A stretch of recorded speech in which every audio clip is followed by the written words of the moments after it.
"You are nothing, old man."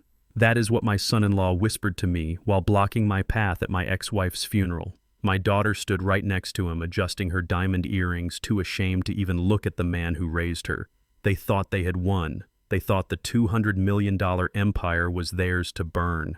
I just sat in the back near the trash cans and typed 5 words into my phone that would destroy their world by sunrise. Before I tell you how I brought down the ungrateful children I once loved, tell me in the comments, have you ever been underestimated by your own family? Like and subscribe if you believe respect is earned, not inherited. My name is Reginald Carter, but everyone in Queens just calls me Reggie. I am 72 years old, and today I buried the love of my life.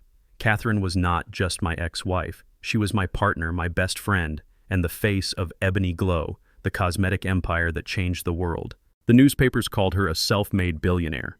They lauded her genius. But as I stood at the entrance of the St. Patrick's Cathedral, clutching my worn-out fedora in my grease-stained hands, I knew the truth. And the truth was about to set a fire that would burn this whole charade to the ground. I walked toward the front row. It was where I belonged. It was where Kat would have wanted me. The pews were filled with senators, celebrities, and business tycoons all dressed in black silk and Italian wool. I was wearing my Sunday best, a charcoal suit I bought 10 years ago at a discount store. It was clean and pressed, but the cuffs were slightly frayed. I did not care. I just wanted to say goodbye to Kat. I was 3 steps away from the front pew when a heavy hand slammed into my chest. It was a stiff arm, rigid and unyielding, barring my way like a security gate. I looked up. Towering over me was Hunter Sloan, my son-in-law. He is 38 years old, white, with the kind of slicked-back hair and bleached teeth you see on Shark Tank. He wore a suit that probably cost more than my car. "This row is for family," Reggie Hunter hissed, his voice low but cutting through the somber organ music. "You are history. You are the ex-husband. Your place is in the back." I looked at him calmly. I removed his hand from my chest with a slow, deliberate movement. "Hunter," I said, my voice gravelly from days of crying in private. "I was married to her for 30 years. I am the father of her child. I am sitting here." Hunter chuckled. It was a cold, dry sound. "That is the problem, Reggie. You think your past gives you a ticket to our future. It does not. Look around you. These are stakeholders. These are investors. These are people who matter. You fix cars in a garage. You are a relic. Do not embarrass us. Do not make a scene. Go sit with the kitchen staff where you won't ruin the aesthetic of the live stream." My blood began to boil, a slow simmering heat in my chest. But before I could respond, I saw her. Jasmine, my daughter, my baby girl. She walked up to Hunter, her heels clicking sharply on the marble floor. She was wearing a black dress that looked like it came straight off a runway in Paris, and a veil that did not quite hide the calculation in her eyes. I looked at her, waiting for her to tell her husband to step aside, waiting for her to take my arm and lead me to the seat next to her. I remembered carrying her on my shoulders when she was 5 years old because she was too tired to walk during the parade. I remembered working double shifts at the mechanic shop so she could have braces. I waited for that daughter to show up. She did not. Jasmine did not even look me in the eye. She reached out and adjusted the lapel of Hunter's jacket, brushing off an imaginary speck of dust. Then she leaned in, not to me, but to the air between us. "Dad." "Please," she whispered, her voice tight with annoyance. "Do not start this today. Mom left you the house in Atlanta. She gave you handouts for years. Do not act like the grieving widower just to see if you can squeeze a few more dollars out of the estate. It is pathetic." The word hung in the air. Pathetic. I looked at her face. It was beautiful, just like her mother's, but hard. There was no softness there. No grief. Only ambition. She was 35 years old, and she looked at me with the same disdain she used for waiters who brought her the wrong wine. "Is that what you think this is?" I asked softly. "You think I am here for money?" Jasmine finally looked at me. Her eyes swept over my frayed cuffs, my old shoes, my calloused hands that still had traces of engine oil under the nails. "What else would you be here for?" she said. "You and Mom lived in different worlds. She was a queen. You were... you. Just go to the back, Dad, please, before security has to escort you. It would be so bad for the stock price if we had a scene." The stock price. Her mother was lying in a box 10 feet away, and she was worried about the stock price. I looked from Hunter's arrogant sneer to Jasmine's cold indifference. I realized then that they did not see a father or a grandfather. They saw a liability. They saw a stain on their perfect wealthy image. I did not argue. I did not shout. I simply nodded. "You are right," I said. "I will go to my place." Hunter smirked, patting me on the shoulder with a condescending rhythm. "Good boy, Reggie. We will send you a plate of food after the reception. Try the shrimp, it is imported." I turned around and walked away. The long walk down the center aisle felt like a gauntlet. I could feel the eyes of the elite boring into my back. I could hear their whispers. "Who is that?" "Oh, that is the first husband, the mechanic. Poor Cat, she really upgraded when she left him." I walked all the way to the back of the cathedral, past the rows of velvet seats, past the mid-level executives, past the distant cousins who only showed up for the will reading. I found a folding metal chair set up next to a service door right beside the large bins where the catering staff was dumping empty water bottles. I sat down. The metal was cold against my legs. From here the casket looked small, a tiny speck of mahogany in a sea of flowers. I closed my eyes and for a moment the cathedral disappeared. I was back in our tiny kitchen in Queens 40 years ago. I saw Cat, young and tired, crying over a pot of mixture on the stove. It wasn't setting right. The emulsion was breaking. We had no money for new ingredients. I remembered walking outside into the rain. I remembered looking at my 1968 Ford pickup truck. It was the only thing of value I owned. It was my livelihood. I loved that truck. I sold it the next morning. I walked 5 miles to the chemical supply store and bought her the high-grade shea butter and the emulsifiers she needed. When I came home and put the bags on the table, she asked me where the truck was. I told her the truck didn't matter. Her dream mattered. That batch became the first jar of ebony glow. I sat there in the back of the church listening to the priest talk about Catherine's business acumen, her vision, her strength. He did not mention the truck. He did not mention the nights I stayed up designing the machinery to bottle her cream because we could not afford a factory.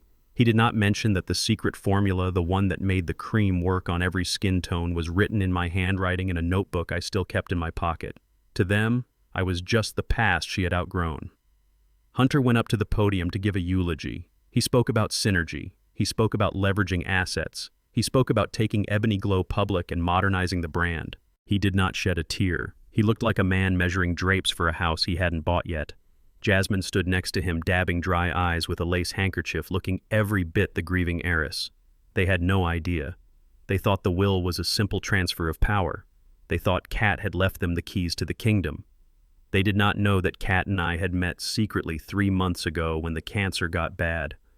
They did not know about the long conversations we had, the tears we shed, and the plan we hatched when she realized her daughter had become a vulture and her son-in-law was a parasite. I reached into my pocket and pulled out my phone. It was an old model, the screen cracked in the corner. I unlocked it. My background picture was still Cat and me laughing on Coney Island in 1985. I opened my messaging app and found the contact named Steinberg. Mr. Steinberg was our first lawyer. A Jewish man as old as I was, sharp as a razor, and the only person in this room who knew where the bodies were buried. He was sitting in the front row, right behind Jasmine, clutching a leather briefcase to his chest. I typed 2 words, Protocol 7. I hit send. I saw Steinberg's head dip as he checked his watch. He adjusted his glasses, turned slightly in his seat, and looked all the way back to the service door. He found me in the shadows. He gave me a barely perceptible nod. The game had begun. Hunter finished his speech, and now he said, his voice booming with false gravitas. "We invite the family to the manor for a celebration of Catherine's life, and tomorrow morning we will gather at the offices of Steinberg and Associates to read the last will and testament and to usher in a new era for Ebony Glow." He looked directly at Jasmine and smiled. It was the smile of a predator who thinks the trap has already snapped shut. I stood up from my metal chair.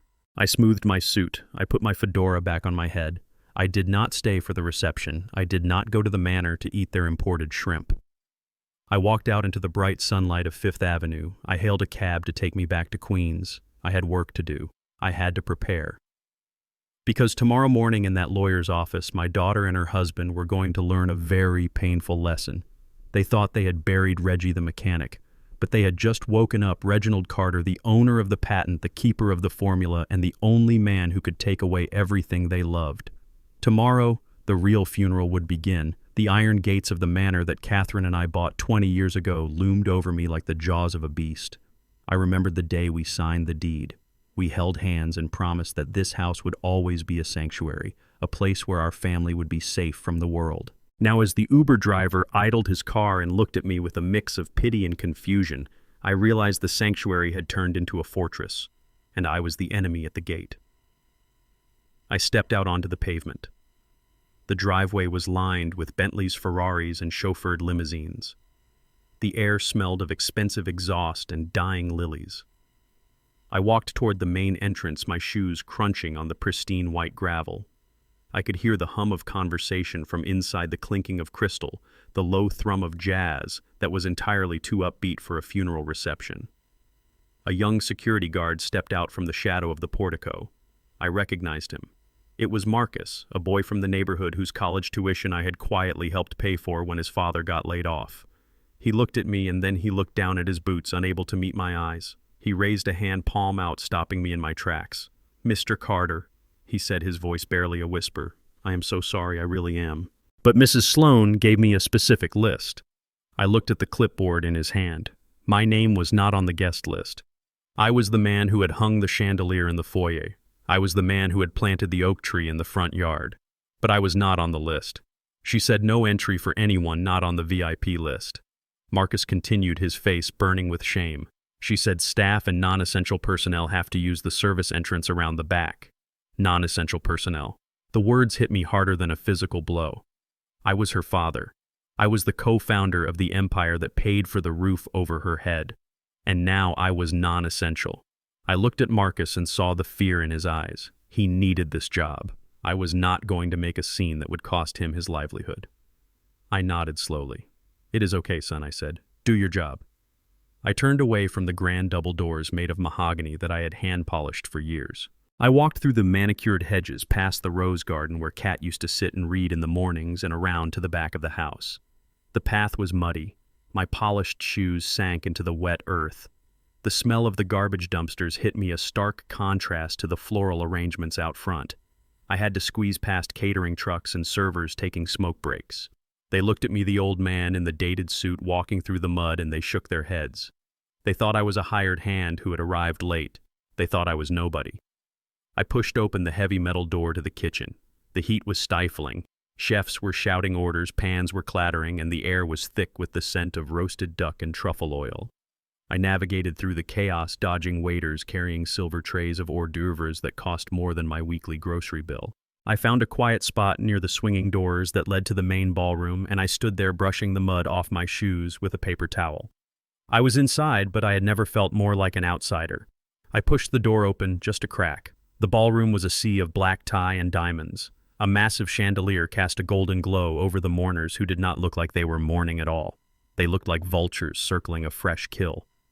In the center of the room, holding court near the open bar, were Jasmine and Hunter. Hunter was holding a glass of vintage champagne, his face flushed with excitement.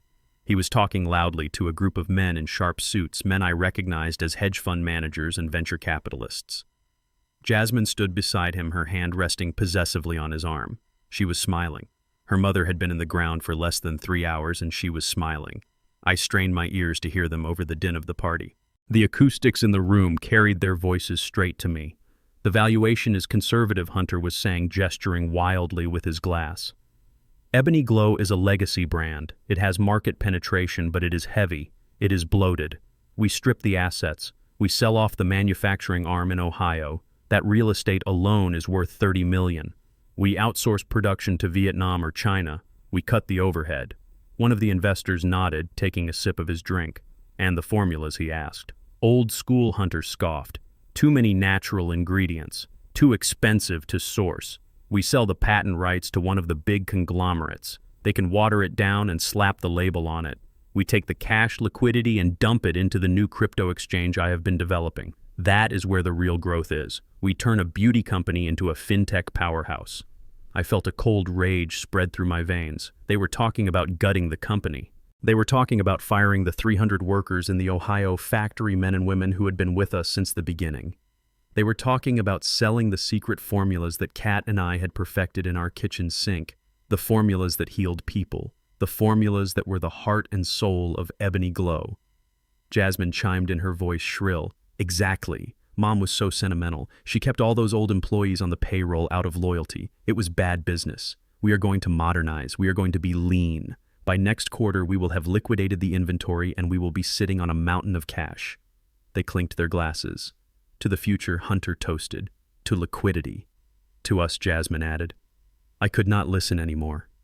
The image of Kat's tired face, the memory of her working until her fingers bled to build this company, flashed before my eyes.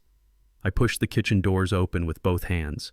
They swung wide with a loud crash that silenced the nearby conversations. I stepped onto the marble floor. My shoes were still muddy. My suit was still frayed. But I walked with the stride of a man who owned the ground beneath his feet. The crowd parted. They saw the look on my face. You will not sell a single brick, I said. My voice was not loud, but it carried across the room like a crack of thunder. Hunter turned around. His smile faltered for a second, then returned sharper and crueler than before. He looked at his friends and rolled his eyes. Well, look who finally made it in from the alley. Did you get lost looking for the buffet, Reggie? I ignored him. I looked straight at my daughter. Your mother built this company to uplift our community, Jasmine. She built it to create jobs. She built it to make a product that actually helped people. You want to fire 300 families. You want to sell her life's work to buy invisible coins on the internet. You are spitting on her grave before the dirt is even settled.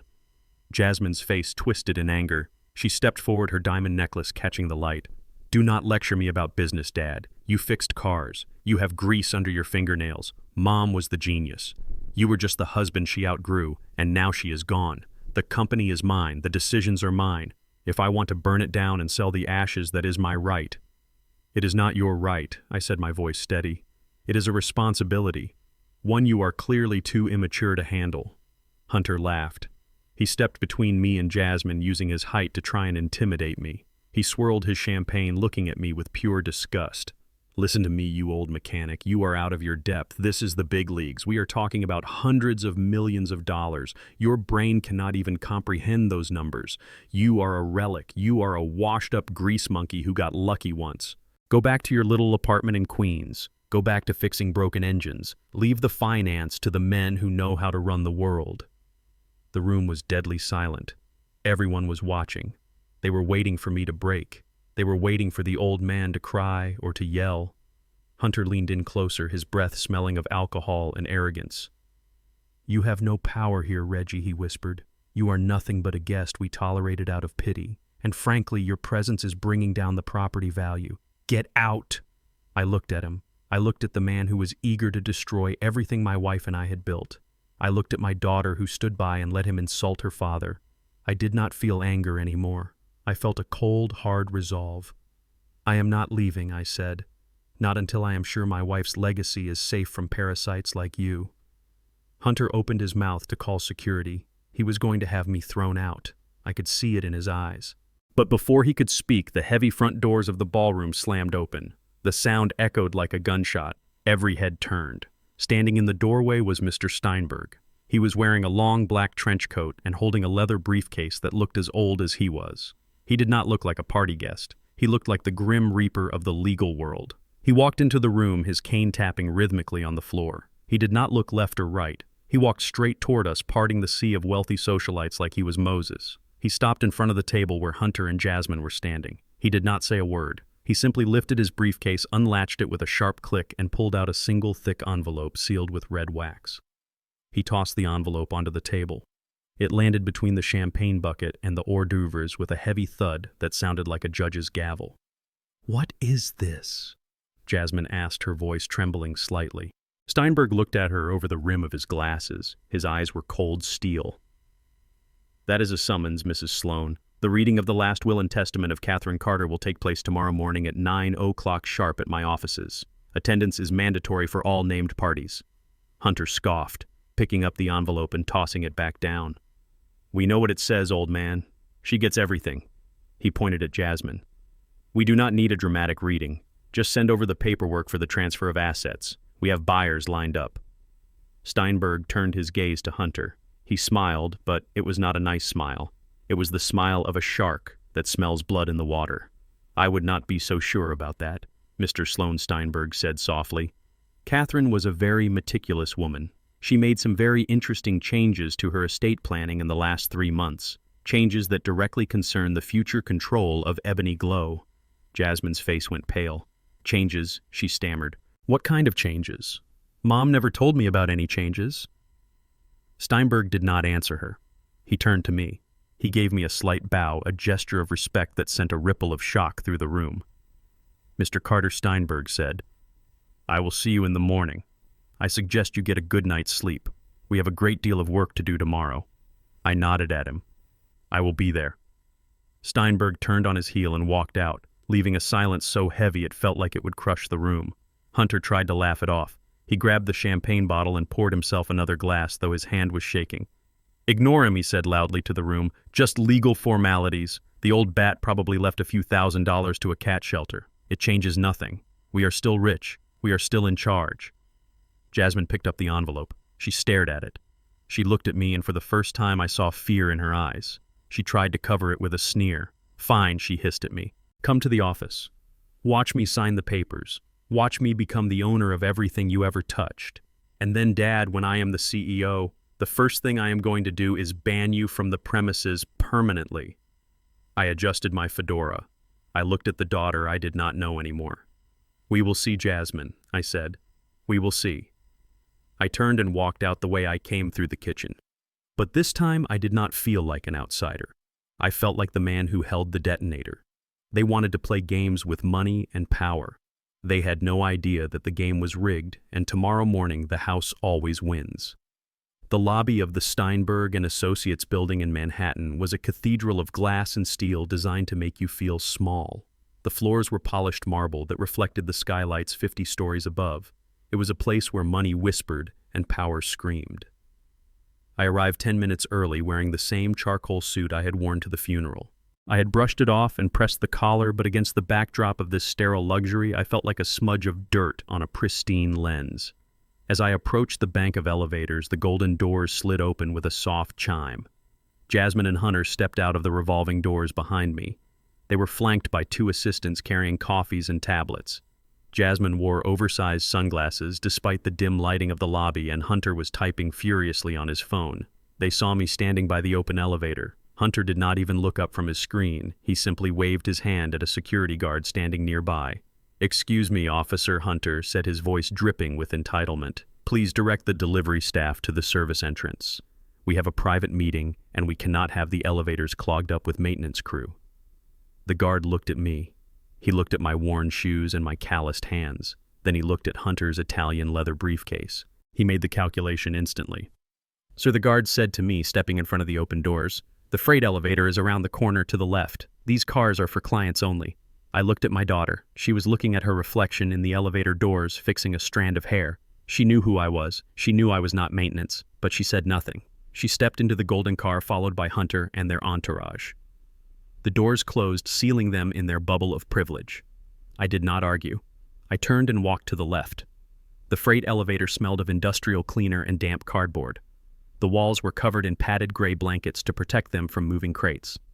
I stood there alone, listening to the gears grind as I ascended 40 floors. It was fitting. They took the path of gold, and I took the path of work. It had always been that way. When the freight elevator doors opened, I stepped into a plush reception area.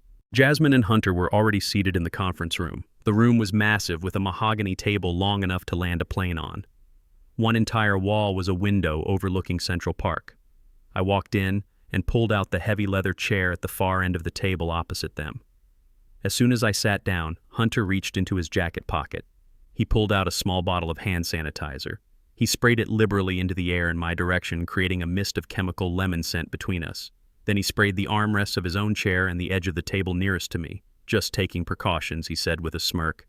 "You take the subway, Reggie. You never know what kind of bacteria you pick up down there with the common people. We cannot afford to get sick. We have a company to run." Jasmine laughed. It was a short, cruel sound. "Don't worry, Hunter. Dad is used to grime. He probably thinks the smell of sanitizer is fancy perfume." I sat perfectly still. I placed my fedora on the table. The chemical mist settled on my skin, but I did not wipe it off. I stared at Hunter until his smirk faltered just a fraction. You can spray all the disinfectant you want, Hunter, I said calmly, but you cannot wash away the rot that is inside you. Hunter opened his mouth to snap back, but the heavy oak door at the head of the room opened. Mr. Steinberg entered.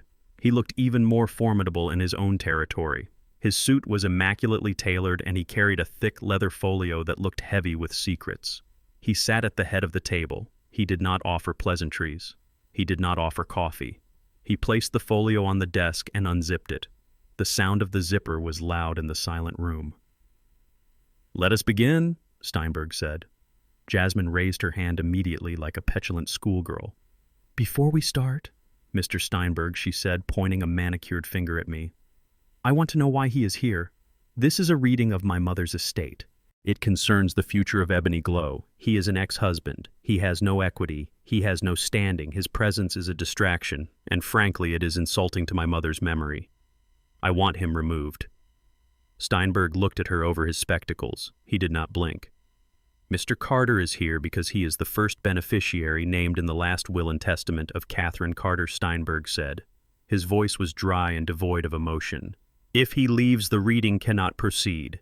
And if the reading does not proceed, the assets remain frozen indefinitely. Would you like to wait another year to access your inheritance, Mrs. Sloane?" Jasmine's mouth snapped shut. She slumped back in her chair, crossing her arms over her chest. "Fine," she hissed. "Let him stay. Just make it quick. I have a brunch reservation at noon." Steinberg opened the document. He began to read. He started with the charitable bequests. Catherine was a generous woman. She left money to the local library in Queens, where she learned to read business contracts. She left money to a shelter for battered women in the Bronx. She left money to a scholarship fund for young black engineers. Item 4, Steinberg read, "To the St. Mary's Community Garden, I leave the sum of $500,000 to ensure the neighborhood always has green space." Hunter groaned audibly. He checked his Rolex. He tapped his fingers on the table. Item 5, Steinberg continued, ignoring him. "To the Cat Rescue of North Jersey, I leave the sum of $250,000. Jasmine slammed her hand down on the table. The sound echoed like a gunshot. "Enough," she shouted. "Stop reading the crumbs. We do not care about the cats. We do not care about the community garden. We know Mom had a bleeding heart. Just skip to the end. Skip to the part where we get the company and the accounts. We are sitting here listening to you give away my inheritance to strangers while the stock market is open. This is wasting my time, and time is money." I looked at my daughter. Her face was twisted in an ugly mask of greed. Her eyes were wide and frantic. She looked nothing like the little girl who used to cry when she saw a bird with a broken wing. Steinberg stopped reading.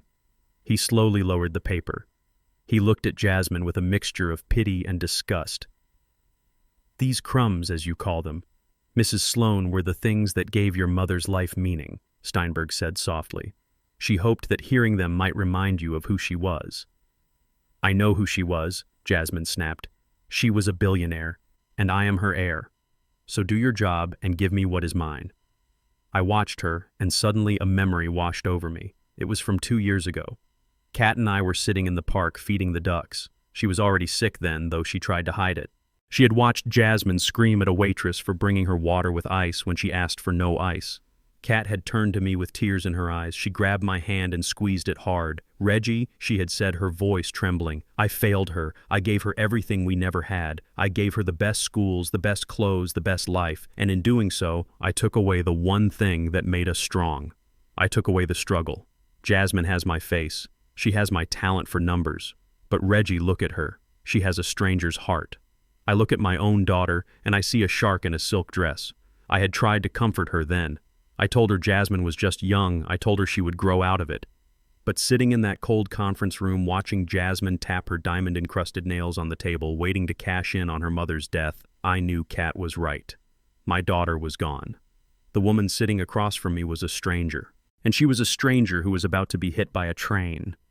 Steinberg closed the folder containing the small bequests. He moved it to the side. He reached into his briefcase and pulled out a separate document.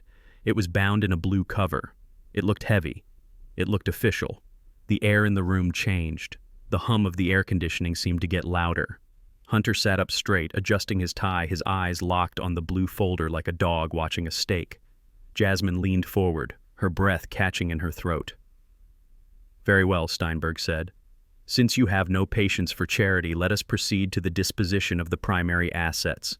This document governs the distribution of the Ebony Glow corporate entity, the real estate holdings, the intellectual property rights, and the personal liquid assets totaling approximately $200 million. $200 million. The number hung in the air. Hunter licked his lips. It was a subconscious gesture, predatory and gross. Jasmine smiled. It was the smile of someone who has already spent the money in her head. Finally, she whispered. Steinberg put on his glasses. He looked at me for a split second. His eyes were unreadable, but I saw a tiny flicker of something. It might have been sadness. It might have been anticipation. He cleared his throat. Article 1, Steinberg read, the distribution of real estate and personal property. To my beloved daughter Jasmine, I leave my collection of vintage jewelry, my wardrobe, and the contents of my safe deposit box at Chase Manhattan Bank. Jasmine's smile faltered. Jewelry? She asked. Wardrobe? Okay, fine. But what about the houses? What about the penthouse? What about the Hamptons estate? Steinberg raised a hand. Please, hold your questions until the end. He continued reading. To my former husband, Reginald Carter, the man who stood by me when I had nothing, the man who sold his truck so I could buy my first batch of shea butter. Hunter let out a loud snort of laughter. Oh, here we go. The truck story again. Give him a medal. Steinberg's voice got louder, drowning him out. To Reginald Carter, I leave the lake house in Atlanta, Georgia. Jasmine let out a sharp, barking laugh. It was a sound of pure relief. The cabin, she cackled. You got the cabin, Dad. Oh my God, that is perfect. It is a wooden shack in the middle of nowhere. It is worth maybe 200 grand. Congratulations. You can go retire and grow tomatoes. Mom really knew how to pick a gift that matched your ambition. Hunter smirked, leaning back in his chair. Enjoy the mosquitoes, Reggie. Do not spend it all in one place. I sat silently. I loved that cabin. It was the only place Kat and I could go where the phone did not ring. It was where we were happy. But I knew this was not the end. Steinberg waited for them to finish laughing. He turned the page. The paper made a crisp sound in the quiet room. And Steinberg read, his voice dropping an octave. In addition to the Atlanta property, I hereby bequeath to Reginald Carter the full and exclusive ownership of all intellectual property, all trade secrets, all chemical formulas, and all patents associated with the Ebony Glow product line. The silence that followed was absolute. It was the silence of a heart stopping. Jasmine's smile froze on her face. Her eyes went wide. She blinked once, twice, trying to process the words. What she whispered. Formulas. Hunter said, his voice confused. What do you mean, formulas? The company owns the formulas. Steinberg looked at Hunter. No, Mr. Sloan. The company owns the distribution rights. The company owns the brand name. But the formulas themselves, the specific chemical compositions that make the products effective, were never transferred to the corporation. They were licensed, and that license expires upon the death of Catherine Carter. The ownership of those patents now reverts to their original creator. Steinberg pointed a long finger at me. Mr. Reginald Carter. Jasmine stood up. Her chair scraped violently against the floor. That is a lie, she screamed. My father is a mechanic. He did not create anything. Mom built this company. He just fixed the machines. Steinberg reached into the folio and pulled out a yellowed piece of paper encased in protective plastic. He slid it across the table. This is the original patent filing from 1985, Steinberg said calmly. You will see the signature at the bottom.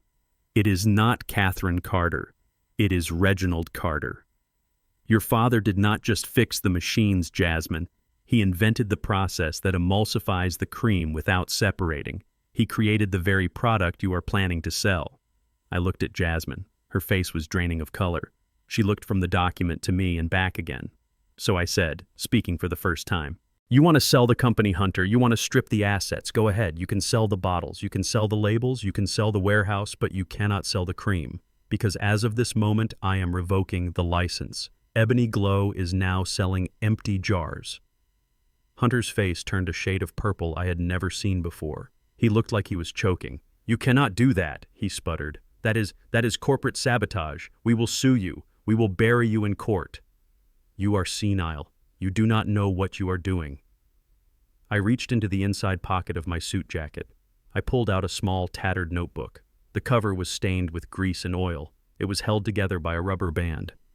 I placed it gently on the table. "I know exactly what I am doing, Hunter," I said. "This notebook contains the adjustments I made to the formula over the last 40 years. Every time the climate changed, every time the supply chain shifted, I tweaked the chemistry to keep the product perfect. Mom ran the boardroom. I ran the lab. You think you can sue me? Go ahead. But while we are in court, your inventory is going to spoil because you do not know the stabilization temperature for the new batch of shea butter." I tapped the notebook with my index finger. "I am not just the ex-husband," I said. "I am the engine. And I just took the keys." Jasmine looked at the notebook.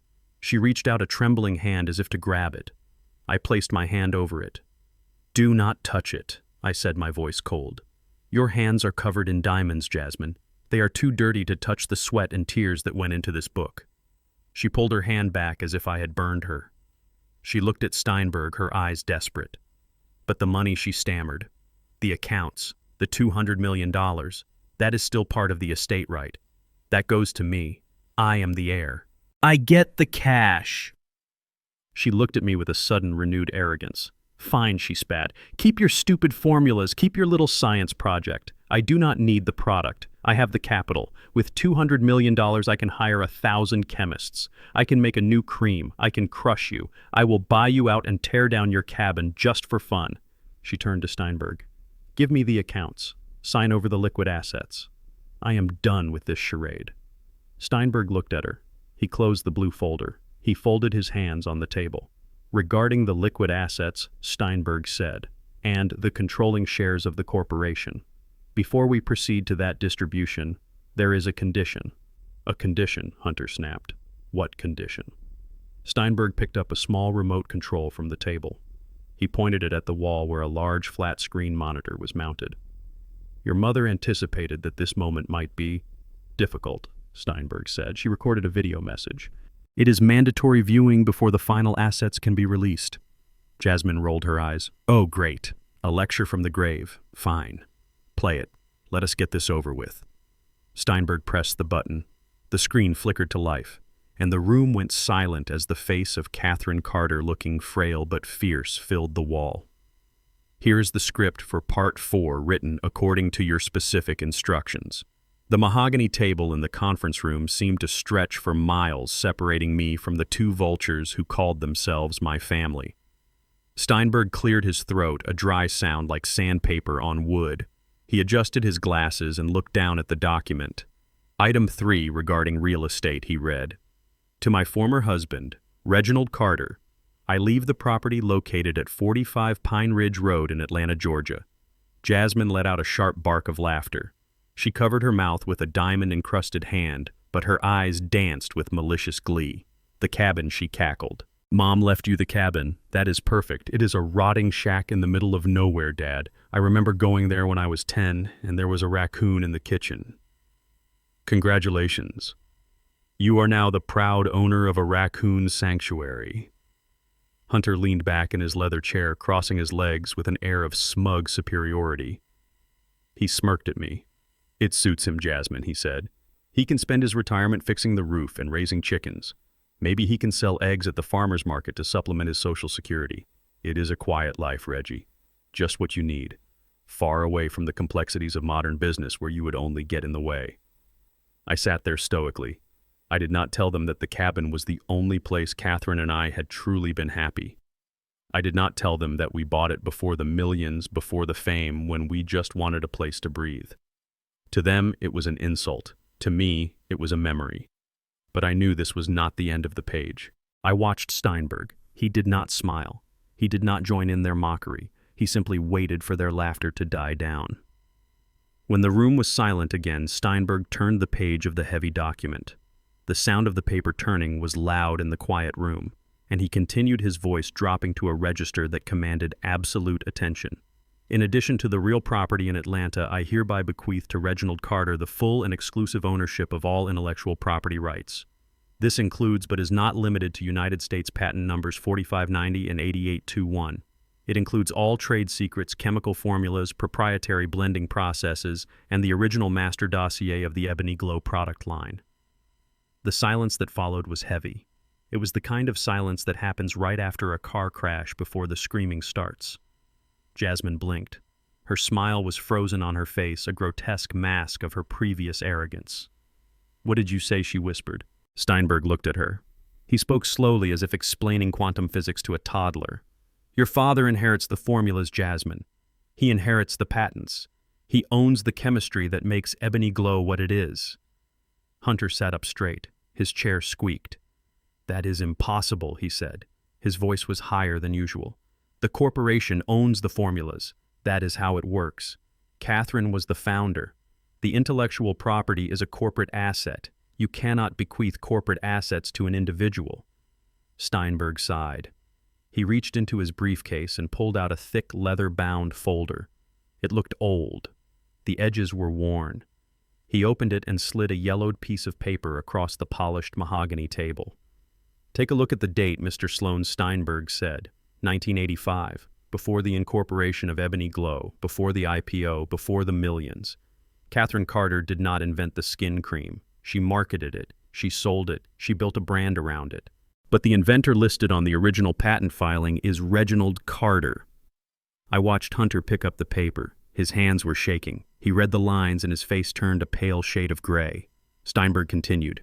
"When the company was formed, Catherine and Reginald entered into a licensing agreement. The company Ebony Glow was granted an exclusive license to use the formulas and patents for the duration of Catherine Carter's natural life. The company paid a nominal fee of $1 a year for this privilege. It was a formality between a husband and wife who trusted each other." I looked at Jasmine. She was staring at me with her mouth slightly open. I could see the gears turning in her head. She was remembering all the times she saw me in the basement mixing compounds in beakers. She was remembering the smell of shea butter and lavender that clung to my clothes. She was realizing that the grease monkey she despised was the architect of her entire world. "So the company," Steinberg said, leaning forward, his eyes locking onto Jasmine. "The company is just a shell. It is a distribution network. It is a marketing team. It is a logo. But the product, the actual cream inside the jar that women all over the world buy that belongs to your father. Without his permission, you are selling empty glass." The reality of the situation hit the room like a physical wave. The temperature seemed to drop 10 degrees. Jasmine stood up. Her legs were shaky. She gripped the edge of the table so hard her knuckles turned white. "You are lying," she screamed. "Mom would not do this. She would not leave the core of the business to him. He is nobody. He is a mechanic. Your mother knew exactly what she was doing," Steinberg replied calmly. "She knew that if she left the company to you without safeguards, you would sell it for parts within a month. She knew you had no respect for the product, only for the profit. So she gave the heart of the company to the only person she trusted to keep it beating." I finally spoke. My voice was calm. It was the voice of a man who has tightened the last bolt on an engine and knows it will run perfectly. "She is right, Jasmine," I said. "I am just a mechanic. I fix things. And right now I am fixing a very big mistake." Jasmine looked at me. Her eyes were wide with panic. She looked at the expensive view of Central Park out the window and then back at my worn suit. She realized in that moment that her penthouse, her driver, her clothes, her entire identity was built on a foundation that I owned. "We can make new formulas," she stammered. "We have chemists, we have labs, we will just change the recipe. We will make something better." Hunter nodded vigorously. "Yes, exactly. We do not need his old sludge. We will rebrand. We will launch Ebony Glow 2.0. I reached into my pocket and pulled out my little black notebook. I placed it on the table. "You can try," I said. "You can spend millions on research. You can hire the best chemists in the world. But it took me 40 years to get the balance right. It took me 40 years to figure out how to stabilize the natural oils so they do not separate on the shelf. You do not have 40 years, Hunter. You do not even have 40 days." Steinberg cleared his throat. "Actually," he said, checking his watch, "they do not have 40 minutes. "What do you mean?" Hunter asked. Steinberg pulled another document from his file. "This is a cease and desist order," he said. "And this is a formal notice of revocation of license. Since the license expired at the moment of Catherine's death, the continued production, marketing, or sale of any product utilizing the Carter patents is a violation of federal law." He slid the papers toward Hunter. "Effective immediately," Steinberg said. Jasmine fell back into her chair. She looked like a puppet whose strings had been cut. She looked at the papers. She looked at me. "You are shutting us down," she whispered. "I am not shutting you down," I said. "You shut yourselves down. You stood in that funeral home and talked about firing 300 workers. You talked about selling the factory in Ohio. You talked about stripping the assets. Well, I am stripping the assets first. But we have orders to fill," Hunter said, his voice cracking. "We have contracts with major retailers. If we cannot ship product, we will be in breach of contract. We will be sued. The stock will tank." "Exactly," I said. By tomorrow morning, I continued, my voice hard as iron. "When the markets open and the news hits that Ebony Glow has lost the rights to its own flagship product, the stock will be worthless. Your investors, the ones you were drinking champagne with yesterday, will drop you like a hot stone. The banks will call in your loans. You will be bankrupt before lunch." Hunter stood up and slammed his hands onto the mahogany table. The sound echoed like a gunshot in the silent conference room. He leaned over me, his face flushed a deep, ugly red. His eyes were bulging. The veins in his neck pulsed with a rhythm of pure, unadulterated rage. "You think you can walk in here and hijack a multi-million-dollar corporation with a diary from the 80s, Hunter shouted. His voice was shaking not with fear, but with the indignation of a man who has never been told no. "This is insane. Steinberg, you are facilitating a breach of fiduciary duty. You are allowing a senile old man to destroy shareholder value. This is malpractice." He turned his predatory gaze on me. He looked at my frayed suit collar. He looked at my rough hands resting on the table. He sneered. "Listen to me, Reggie," he hissed. "We will file an emergency injunction within the hour. We will drag you in front of a competency board. Do you even know what that is? It is a room full of doctors who will ask you what year it is and who the president is. And when you stumble, because let us face it, you are a 72-year-old man who has spent his life inhaling exhaust fumes and brake dust, they will declare you unfit. They will say you lack the mental capacity to manage these assets. They will appoint a guardian to handle your affairs. And guess who that guardian will be?" He pointed a finger at Jasmine. "It will be your daughter," Hunter said. "We will invalidate this bequest. We will argue undue influence. We will argue diminished capacity. You are playing a game of chess against Grandmasters Reggie, and you do not even know how the pieces move. We have leverage. We have liquidity. We have the board of directors in our pocket. You have a notebook and a bad suit. You are going to lose everything, and you are going to spend the rest of your life in a state facility wondering where it all went wrong." I sat there and let his words wash over me. He was trying to use big words to make me feel small. Fiduciary, injunction, capacity. He thought these were weapons. He thought he could bludgeon me with jargon. But I had spent 40 years listening to engines. I knew the difference between a machine that was running smooth and one that was about to blow a gasket. Hunter was overheating. I did not blink. I did not look away. I slowly reached for the small black notebook lying on the table. The cover was worn soft with age. It smelled of oil and peppermint. I opened it to a page marked with a blue tab. "You talk about leverage, Hunter," I said quietly. My voice was low, but it cut through his shouting like a diamond cutter through glass. "You talk about competence, but you do not even know what you are selling." Hunter scoffed. He waved a dismissive hand. "We sell skin cream, Reggie. It is not rocket science. It is shea butter and marketing. It is a commodity." "Wrong," I said. I looked down at the page. The handwriting was small and precise. Page 42, I read, Test Batch 109, March 1991.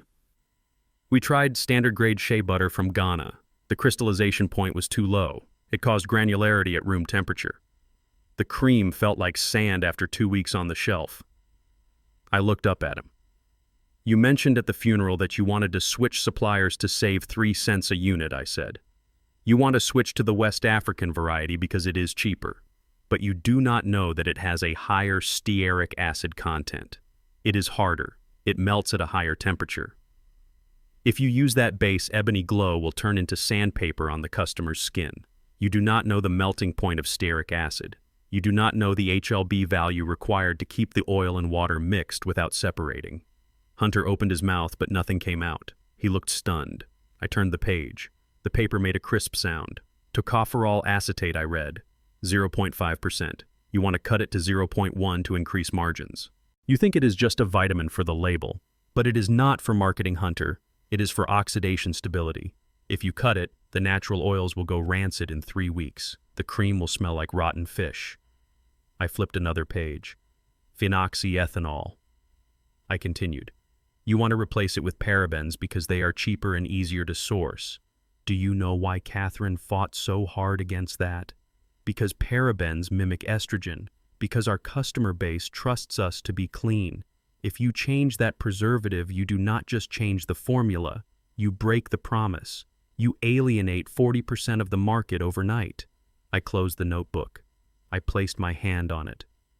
I am not senile, Hunter, I said. I am the only person in this room who understands the chemistry of this company. You are a suit. You look at spreadsheets and you see profit. I look at a beaker and I see the truth. You think you are selling a brand. You are selling a chemical reaction. And you just failed the exam. Hunter stared at me. The red flush had drained from his face, leaving him pale. He looked at Jasmine, then back at me. He had no comeback. He had no jargon that could fight physics.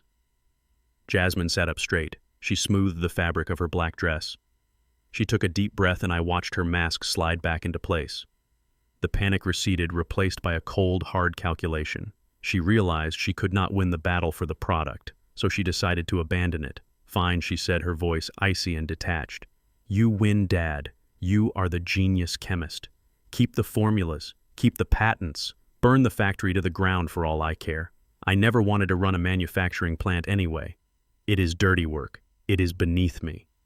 She turned her chair to face Steinberg. She crossed her legs. The will says the intellectual property goes to him, Jasmine said. Fine, he can have it. But the rest of the estate, the liquid assets, the investment accounts, the stocks, the $200 million, that is separate. That is not intellectual property. That is cash. And I am the next of kin. I am the daughter. She smiled. It was a tight, victorious smile. She looked at me with pity. 200 million is enough, she said. We can start a new brand. We can buy real estate. We can invest in Hunter's crypto exchange. We do not need the cream to be rich. We just need the capital. With that kind of money, we never have to work a day in our lives. We can travel. We can live in the penthouse.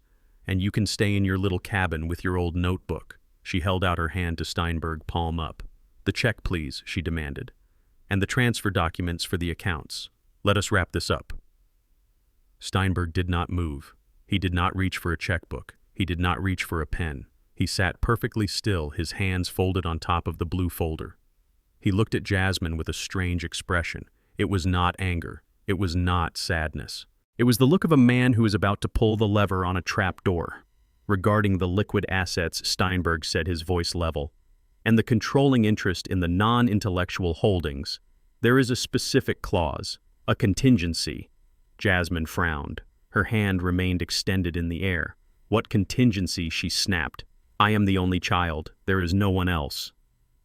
Steinberg picked up the remote control again. He pointed it at the black screen on the wall. The red standby light blinked once like a warning eye. Your mother recorded a second video, Steinberg said. It is titled The Final Test. She instructed me to play it only if you demonstrated a specific lack of character during the reading of the first section. Jasmine dropped her hand. Lack of character, she repeated. What is that supposed to mean? It means, Steinberg said, looking at Hunter, that you might want to sit down and maybe use some of that hand sanitizer you are so fond of. You are going to feel very dirty in a moment. Steinberg pressed the button. The screen flickered to life. The room went dark, illuminated only by the glow of the monitor. And there was Catherine again. But this time she was not sitting in her office. She was sitting in a hospital bed. She looked weaker, but her eyes were burning with a fire that even death could not extinguish. The screen flickered to life, casting a ghostly blue pallor over the mahogany table. Hunter stopped fidgeting with his cufflinks. Jasmine froze in her chair. On the wall-mounted monitor, Catherine appeared.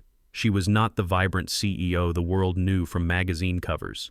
She was sitting in a high-backed leather chair in her private study, wearing a simple silk robe. Her face was gaunt, the cancer having carved deep hollows beneath her cheekbones, but her eyes were sharp.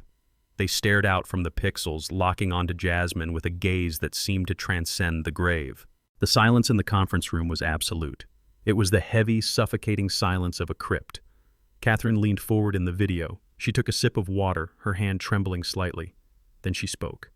Hello, Jasmine. If you are watching this, it means Reginald has already claimed the formulas. It means you tried to fight him. It means you showed your true colors. Steinberg stood like a sentinel beside the screen, his face impassive. I looked at my daughter. Her arrogance was cracking. A sheen of sweat appeared on her forehead. This was not a pre-recorded legal formality. This was a confrontation. Catherine's voice in the video was raspy but firm. "Do not look at Mr. Steinberg. Jasmine, look at me. You think you are here to collect a paycheck. You think the $200 million is your birthright. You have spent your whole life waiting for me to die so you could cash out. I know this because I am your mother. I know you better than you know yourself, but I needed to be sure, too. I needed to know if there was anything left inside of you that was real, any shred of decency that I might have missed. So I created a test." Catherine held up a small object in the video. It was a button, a plain black button identical to the ones on my charcoal suit jacket. "Do you recognize this, Jasmine? Probably not. You never pay attention to cheap clothes, but your father does. I sewed this onto Reginald's jacket 3 days before I died. It is not just a button. It is a high-definition camera with a 72-hour battery life and a microphone." Jasmine gasped in the conference room. She turned to look at me. I instinctively touched the second button on my jacket. It was still there. I had not known. Kat had insisted on fixing a loose thread herself just days before she passed. She had told me she wanted me to look my best. It was her final act of protection. The video continued. I recorded everything, Jasmine. Every interaction you had with your father since my heart stopped beating. I wanted to see who you are when you think no one who matters is watching. I wanted to see how you treat the man who sold his truck to build your future. I hoped you would prove me wrong. I prayed you would show him kindness. I prayed you would comfort him, but I know what I am going to see. The video cut away from Catherine's face. The screen went black for a second, then flickered back to grainy, shaky footage. It was from my perspective. I recognized the marble floor of St. Patrick's Cathedral. The audio crackled to life. It was the sound of organ music and hushed whispers. Then Hunter's face filled the screen, distorted by the wide-angle lens. The audio was crystal clear. "You are nothing, old man." The words echoed in the conference room. Hunter flinched as if he had been slapped. He looked at the screen with horror. Then the camera panned. It showed Jasmine. She looked beautiful and cold. The camera captured her adjusting Hunter's lapel. It captured her refusal to make eye contact. Then her voice cut through the air, sharp and cruel. "Do not act like the grieving widower just to see if you can squeeze a few more dollars out of the estate. It is pathetic." In the conference room, Jasmine covered her mouth with her hand. She was watching herself be a monster. The footage continued. It showed me walking to the back of the church. It showed the catering bins. It showed Marcus, the security guard, apologizing at the manor gates. Non-essential personnel. The screen showed Jasmine laughing with the investors holding a glass of champagne, while her father stood in the mud outside the kitchen. It was undeniable. It was raw. It was the ugliest truth I had ever seen. The camera captured Hunter calling me a grease monkey. It captured Jasmine saying she would ban me from the premises.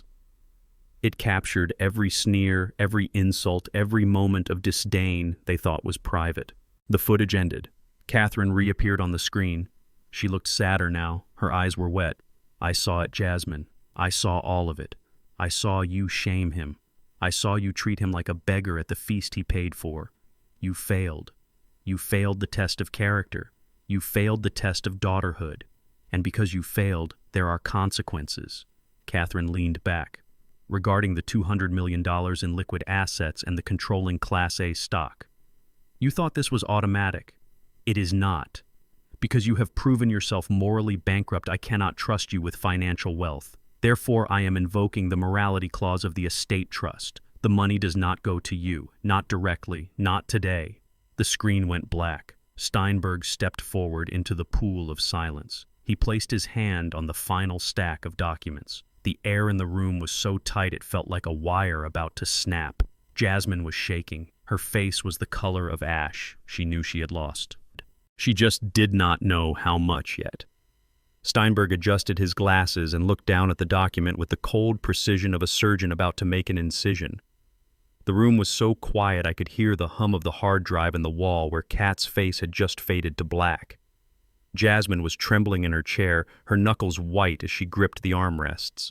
She looked like a trapped animal waiting for the cage door to open, terrified of what was on the other side. Article 7.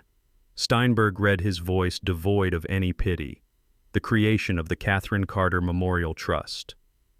As a direct consequence of the beneficiary's failure to demonstrate moral fortitude, the entirety of the liquid estate, including the $200 million in cash, bonds, and securities, as well as the controlling Class A shares of Ebony Glow, shall be immediately transferred into an irrevocable trust. Jasmine let out a breath, a small, jagged sound. A trust, she whispered, her eyes darting back and forth. Okay, a trust is fine. I can work with a trust. Who is the trustee? Is it the bank? Is it you, Steinberg? I can work with you. We can come to an arrangement regarding my allowance. She was bargaining. She was desperate. She thought she could charm or bully a corporate lawyer into giving her the keys to the vault. Steinberg shook his head slowly. No, Mrs. Sloane, he said. Catherine was very specific. She did not want a faceless institution managing her legacy. She wanted someone with heart, someone with a spine, someone who could not be bought. He turned the document around and slid it toward me. The sole trustee, Steinberg, declared, his voice ringing like a bell. With absolute and unchecked power to determine all distributions, allowances, and access to capital, is Reginald Carter. The words hung in the air like toxic smoke. Jasmine froze. Her eyes bulged. She looked at the paper, then at me, then back at the paper. Her brain was trying to reject the reality presented to her. Him, she choked out. My father. Yes, Steinberg said. Your father. The man you refused to sit with at the funeral. The man you called non-essential. As of this moment, he is the most essential person in your life. If you want to buy a stick of gum, Jasmine, you have to ask him for a nickel. If you want to pay the mortgage on your penthouse, you have to ask him to cut the check. He has total discretion. He can give you everything, or he can give you absolutely nothing. It is entirely up to him. The explosion happened instantly. It was not a slow build. It was a detonation. Jasmine screamed. It was a sound torn from the throat of a woman who had never been told no in her entire life. She leaped from her chair, her heels clacking violently against the floor. She did not go for the door. She came for me. You stole this, she shrieked, lunging across the mahogany table. Her face was twisted into a mask of pure, unadulterated hatred. You manipulated her, you senile old thief. You poisoned her mind against me. She grabbed the lapels of my charcoal suit, the same suit she had mocked, and she shook me with a strength born of madness.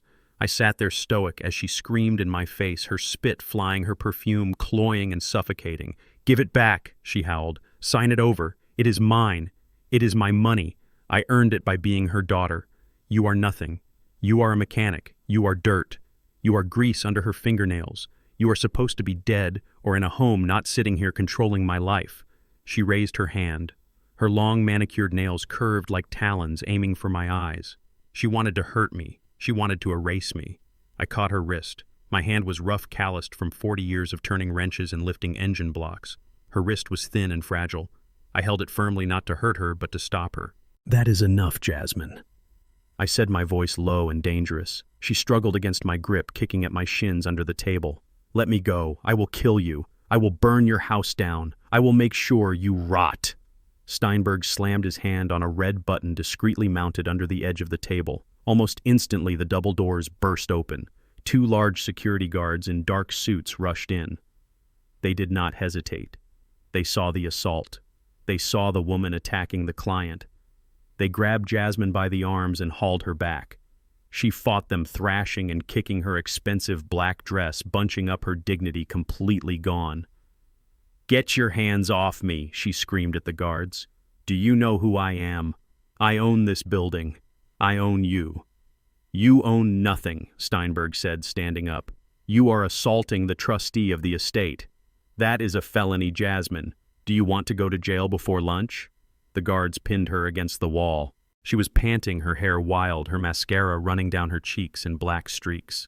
She looked at me with eyes that burned with a murderous light. I hate you, she spat. I have always hated you. You were always an embarrassment. Mom knew it too. That is why she left you. You are just a placeholder, Reggie. A temporary inconvenience. I will fight this. I will sue you until you are begging for mercy.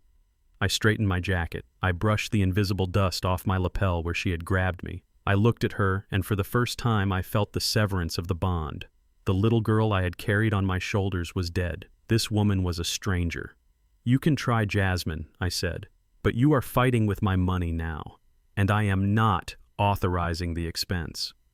While Jasmine writhed in the grip of the guard spitting venom, I turned my gaze to Hunter. He had not moved. He had not jumped up to defend his wife. He had not tried to pull her off me. He had scrambled backward, pushing his chair into the corner, watching the scene with wide, calculating eyes. I watched him process the new reality. I saw the wheels turning in his head. He looked at Jasmine, hysterical and broken, pinned against the wall. Then he looked at me. He looked at the man who held the pen. He looked at the man who controlled the $200 million. Hunter was a survivor. He was a cockroach in an Italian suit. He knew when the ship was sinking, and he knew when to jump. He slowly stood up. He smoothed his tie. He took a step away from Jasmine, creating a physical distance between them. He looked at her with a sudden sneering disdain, as if she were a stranger who had just caused a scene in a restaurant. "Jasmine, stop it," Hunter said, his voice cold. "You are making a fool of yourself. Show some respect." Jasmine stopped struggling. She looked at her husband, stunned. "Hunter," she gasped. "Help me. Do something." Hunter shook his head. He turned his back on her. He walked toward the table toward me. His posture changed. The arrogance evaporated, replaced by a slippery, oily deference. He looked at me, and for the first time he really saw me. He did not see a mechanic, he saw a bank vault. Reggie, Hunter said, his voice dropping to a conspiratorial whisper. "I apologize for her behavior. She is emotional. She has always been difficult. You know that. Kat knew that. I have tried to manage her, but you know how she gets." He was throwing her to the wolves. He was discarding his wife of 10 years in seconds because the money had moved across the table. "We do not need this drama." Hunter continued, offering me a tentative, sickly smile. "We are men of the world, Reggie. We can work this out. Jasmine is clearly unfit, but you need someone to help you navigate the financial landscape, someone who knows the markets, someone you can trust." I looked at him with pure revulsion. He was worse than her. She was driven by spoiled rage. He was driven by cold, parasitic survival. "Sit down, Hunter," I said. He sat. He folded his hands like a schoolboy. Steinberg placed the document in front of me. He handed me a heavy fountain pen. "Sign here," Mr. Carter Steinberg said. "To accept the trusteeship, to accept the burden, to accept the power." I looked at the paper. I looked at Jasmine, still held by the guards, staring at Hunter with betrayal written all over her face. I looked at Hunter, who was already mentally spending my money. I uncapped the pen. The ink was black, black as oil. I signed my name, Reginald Carter. The signature was firm. It did not shake. I put the pen down. "It is done," I said. Steinberg nodded.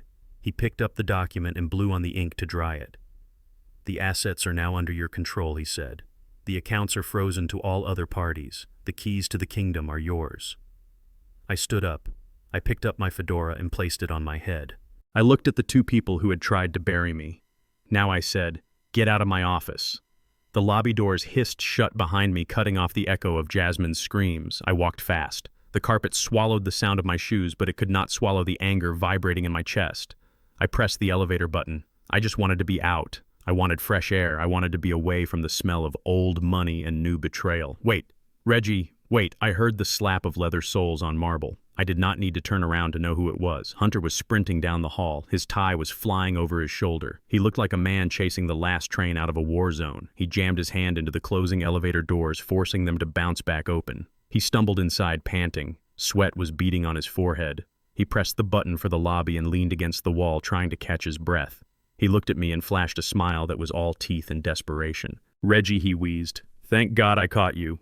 That was intense back there. Crazy. Just crazy." I stared straight ahead at the silver doors. I did not say a word. "Listen," Hunter said, straightening his jacket. "Let us grab lunch. My treat. There's a spot around the corner. 5 stars. Best sea bass in the city. We need to decompress. We need to celebrate. You are the man of the hour, Dad." Dad. The word hung in the small metal box like a bad smell. An hour ago I was a grease monkey. An hour ago I was a relic. Now I was dad. "I do not eat with snakes, Hunter," I said. He laughed. It was a nervous, brittle sound. "Come on, Reggie, do not be like that. I know things got heated. I know words were said. But that was just business. It is high stakes. Emotions run high. But we are family. We are the men of the house." The elevator chimed and the doors opened to the lobby. I walked out fast. Hunter trotted beside me like a puppy who had just peed on the rug and was hoping for a treat. "She is insane, Reggie," he said, lowering his voice to a conspiratorial whisper. "Jasmine.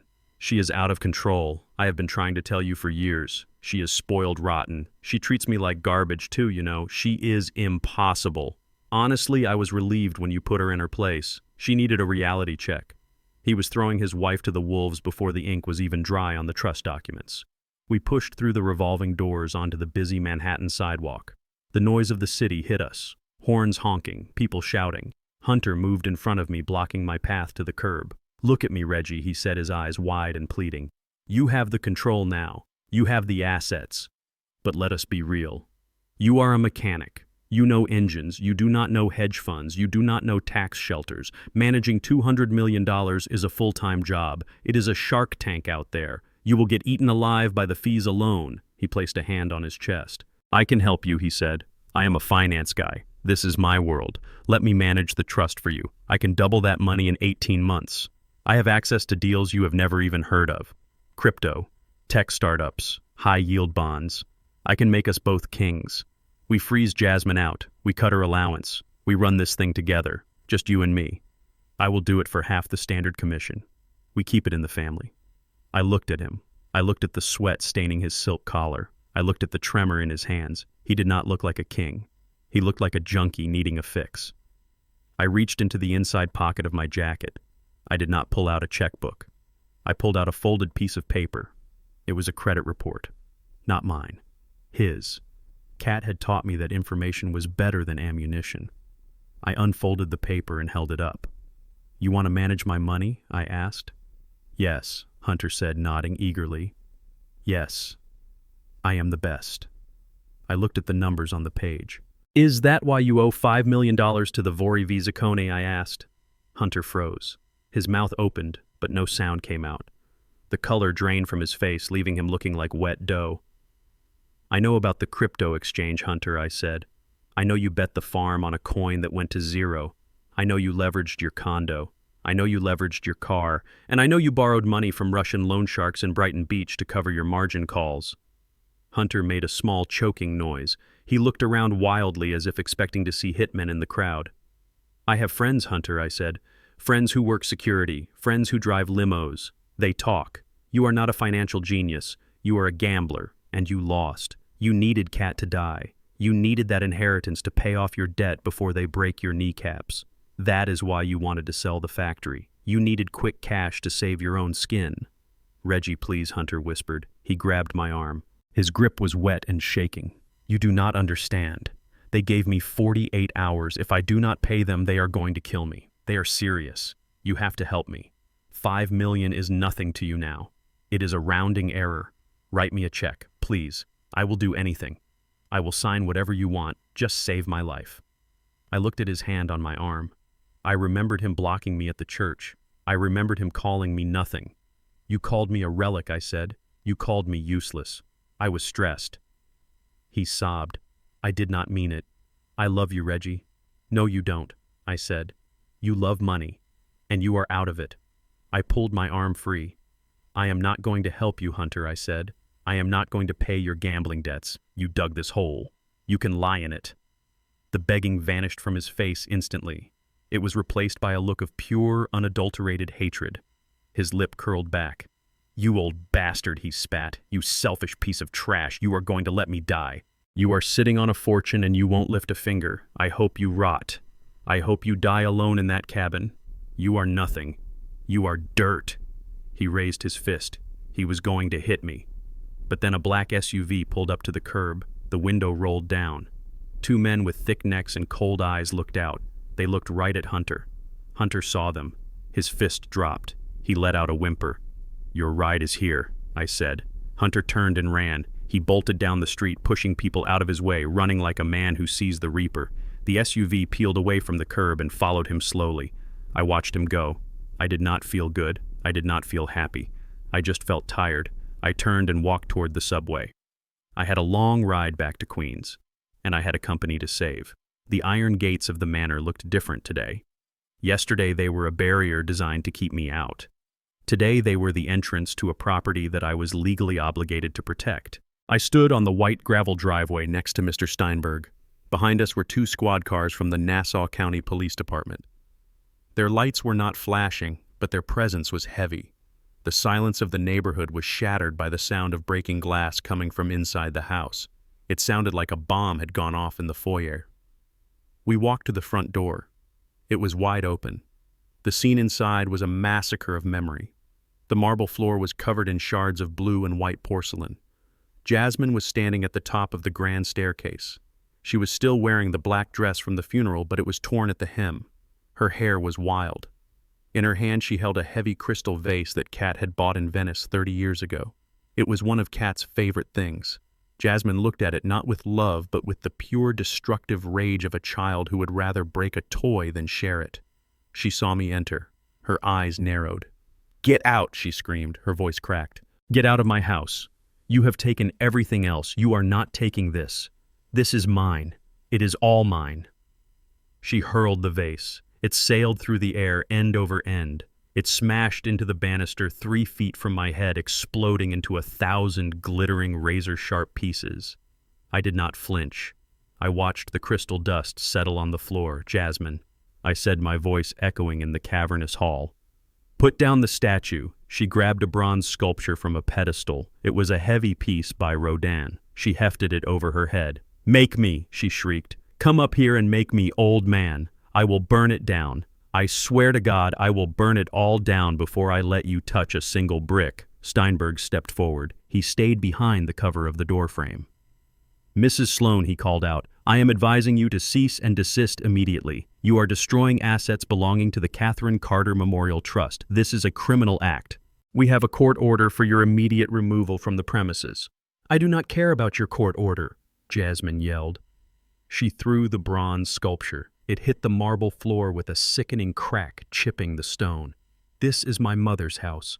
I grew up here. I have rights, squatters' rights, tenants' rights. You cannot just throw me out on the street." The police officers stepped in. They were big men. They looked at the destruction. They looked at the woman on the stairs holding a silver candlestick like a club. "Ma'am," the sergeant said, placing his hand on his holster. "Put the weapon down. You are trespassing." "I am not trespassing," she wailed. "I live here." "Not anymore," I said. I walked to the bottom of the stairs. I crunched over the broken porcelain. I looked up at her. "You are a guest, Jasmine. A guest who has overstayed her welcome. And you are breaking things that do not belong to you." She looked down at me. Her chest was heaving. She looked at the police. She looked at the broken glass. She realized that violence was not working. She realized that she was outgunned, so she did what she always did. She switched tactics. She changed from the aggressor to the victim in the blink of an eye. She dropped the candlestick. It clattered down the stairs. She collapsed onto the step. She grabbed the railing and started to sob. It was a loud, theatrical sobbing. "Please," she cried. "Please do not hurt me. You do not understand. I am just trying to protect my home. I have nowhere to go. Hunter left me. He took all the cash. He took the jewelry. I am all alone." She looked at the police officers with wide, tear-filled eyes. "You cannot evict me," she gasped. "Not in my condition. It is illegal to evict a vulnerable woman."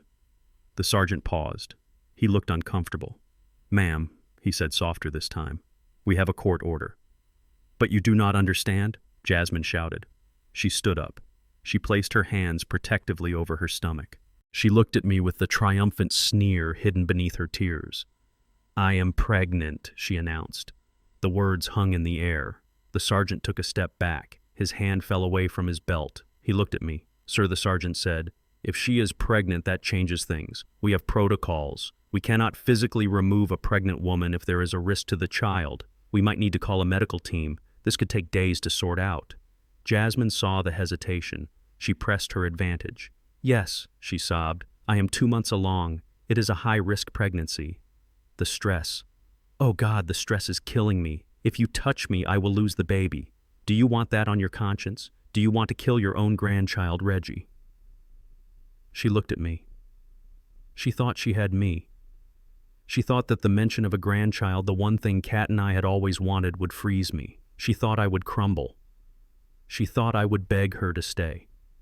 She thought she had found the ultimate shield. She rubbed her belly. "It is a boy," she whispered. "We were going to name him after you, Dad." "Little Reggie, do not throw us out, please." Steinberg looked at me. He looked worried. "If she is pregnant, Mr. Carter," he whispered, "we have to tread carefully. The optics would be terrible. A judge might grant a stay of eviction." I looked at my daughter. I looked at the performance she was putting on. It was masterful. It was convincing. It was also a complete lie. I did not say a word. I reached into my jacket pocket. I pulled out a folded piece of paper. It was not a court order. It was a medical file. It was part of the dossier Kat had compiled in her final months. Kat knew everything. Kat saw everything. I unfolded the paper. I put on my reading glasses. "I am so happy for you, Jasmine," I said calmly. "A baby. That is a miracle." Jasmine nodded eagerly. "Yes. Yes, it is a miracle. Especially," I continued, my voice hardening, "considering the medical procedure you underwent 5 years ago at the Mount Sinai Fertility Clinic in Miami." Jasmine froze. Her hands stopped rubbing her stomach. I began to read from the paper. Patient Jasmine Sloan. Date of procedure February 14th, 2019. Elective tubal ligation. Reason for procedure: patient stated she never wanted to ruin her figure with a parasite. I looked up. The sergeant was staring at Jasmine. Steinberg was staring at Jasmine. "You had your tubes tied." "Jasmine," I said. "You sterilized yourself 5 years ago so you could fit into a size 0 dress for Fashion Week. You told your mother it was an appendectomy. But Kat knew. She paid the bill." I walked up 2 steps. I held the paper out so the police could see the letterhead. "There is no baby," I said. "There never was a baby. And there never will be a baby. You are lying to a police officer to avoid eviction. And you are using the memory of a grandchild you refuse to give us as a weapon." Jasmine's face turned white. Then it turned red. The mask fell completely. The tears vanished instantly, replaced by a snarl of pure animal rage. "You invaded my privacy," she screamed. "That is confidential. You had no right. You stood there and lied about a child," I roared back. "You stood there and tried to manipulate the law with a fake pregnancy. You are sick." The sergeant's face hardened. He had children. I could see the disgust in his eyes. He signaled to his partner. "Ma'am," the sergeant said, his voice like granite, "you are under arrest." "For what?" Jasmine shrieked. "For destruction of private property over $5,000, the sergeant said, walking up the stairs. "For filing a false police report. For resisting a court order. And for assaulting an officer if you do not put your hands behind your back right now." Jasmine tried to run. She turned and scrambled up the stairs toward the bedrooms. She thought she could lock herself in the master suite. But she tripped on the hem of her torn dress. She fell hard on the landing. The officers were on her in seconds. They pulled her up. They spun her around. The sound of the handcuffs ratcheting shut was the loudest sound in the house.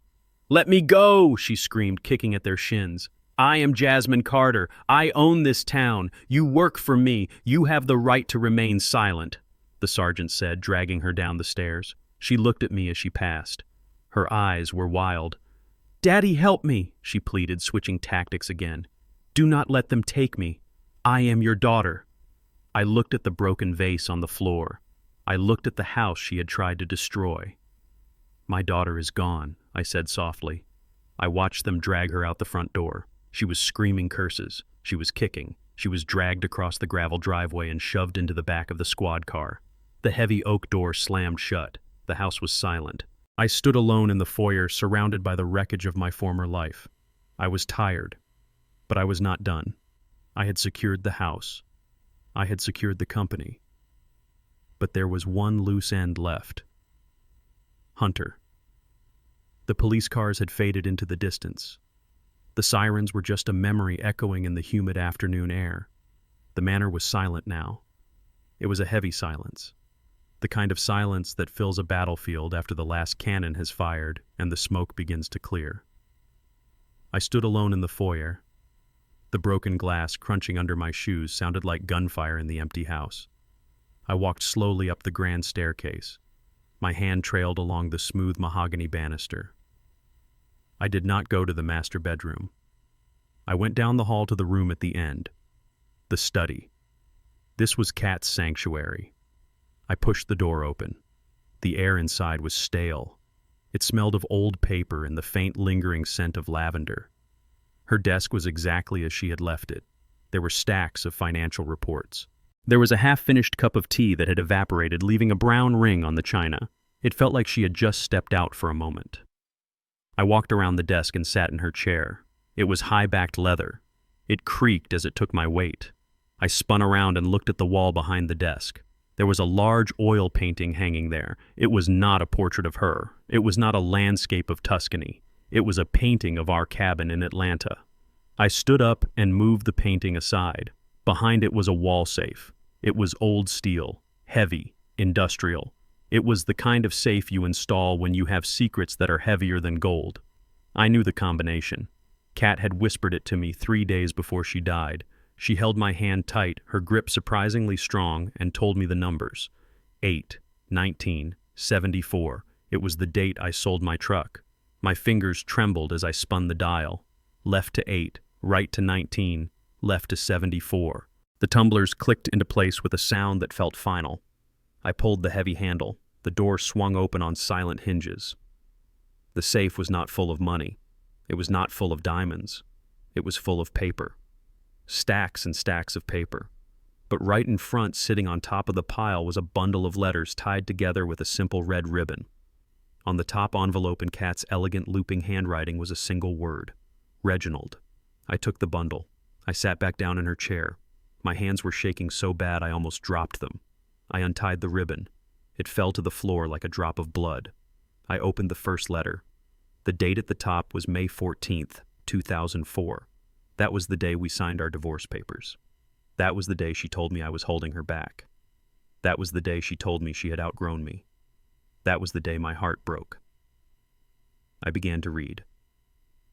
My dearest Reggie, if you are reading this, it means I am gone and it is finally safe to tell you the truth. Today, I looked you in the eye and told you that I did not love you anymore.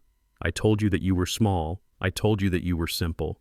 I watched you walk out the door with your head down and your shoulders slumped, and I wanted to run after you. I wanted to scream. I wanted to beg you to stay. But I could not. I had to break your heart to save your life. I stopped reading. I could not breathe. My chest felt tight. I wiped my eyes and looked back at the paper. You remember the investors from Chicago? The letter continued. The ones who offered to expand our distribution network in the Midwest. They were not investors, Reggie. They were the outfit. They were organized crime. They wanted to use ebony glow to launder money. They wanted to put their dirty cash into our clean accounts. I refused. I told them to get out of my office. 2 days later, they came back. They did not make an offer. They showed me photos. Photos of you at the garage. Photos of you walking to the subway. Photos of you buying a newspaper. They told me that if I did not cooperate, accidents would happen. They told me mechanics have accidents all the time. Cars fall off lifts. Fires start in oil pits. I stared at the words. The ink was slightly smeared as if she had been crying when she wrote it. I made a deal, Reggie. I told them I would pay them protection money. I told them I would give them a cut of the profits. But only if they left you alone. They agreed, but on one condition. You had to be out of the picture. They did not want a husband asking questions. They did not want a partner looking at the books. They wanted me isolated. They wanted me vulnerable. So I had to do it. I had to drive you away. I had to make you hate me so you would not try to come back. I had to make the divorce look real. I had to make it look like I was the villain. Tears were streaming down my face, now dripping onto the expensive leather of the desk. I remembered that year. I remembered the pain. I remembered thinking I wasn't good enough. And all this time she was protecting me. She was paying off mobsters to keep me safe. She was carrying the weight of the world on her shoulders, and she did it alone. I read the next letter. It was dated 5 years later. They are gone now, Reggie. The RICO case took them down. The FBI froze their assets. I am free. But I cannot come back to you, not yet. I have built walls so high I do not know how to climb down. And I see you. I watch you from a distance. I see you living your quiet life. You look peaceful. If I come back now, I bring the chaos with me. I bring the trauma. I am damaged goods, Reggie. I am hard and cold, and I have forgotten how to be soft. I will just love you from here. I will love you from the window of my ivory tower. I put the letters down. I put my head in my hands, and I wept. I wept for the lost years. I wept for the woman who sacrificed her happiness for my safety. I wept because I had spent 20 years thinking she was ashamed of me when in reality she was my guardian angel. The coldness, the distance, the arrogance. It was all a mask. It was armor she wore to fight a war I did not even know we were fighting. She pushed me away not because I was nothing, but because I was everything. I sat there for a long time letting the grief wash over me. The sun began to set, casting long shadows across the room. The house felt different now. It did not feel like a monument to greed. It felt like a fortress built by a woman who loved too much. Finally, I wiped my face. I took a deep breath. I had to finish this. I looked back at the safe. Underneath the letters was a thick black binder. It looked modern. It looked official. I pulled it out. The label on the spine said Internal Audit Confidential. I opened it. It was a log of financial transactions from the last 6 months. It covered the period when Kat was in the hospital when the chemo was ravaging her body, and she was too weak to go into the office. I ran my finger down the columns of numbers. Most of them were standard: payroll, suppliers, utilities. But then I saw them. Red flags. Dozens of them. Transfers to a shell company in the Cayman Islands called Blue Sky Consulting. Transfers to a luxury car dealership in Miami. Transfers to a private jet charter service. I looked at the dates. October 12th, November 3rd, December 10th. These were days when Kat was in the ICU. These were days when she was fighting for every breath. The amounts were staggering. 50,000, 100,000, 250,000. I turned the page. There were copies of the authorization forms. The signature at the bottom was a shaky scrawl that looked like Catherine Carter. But I knew Kat's signature.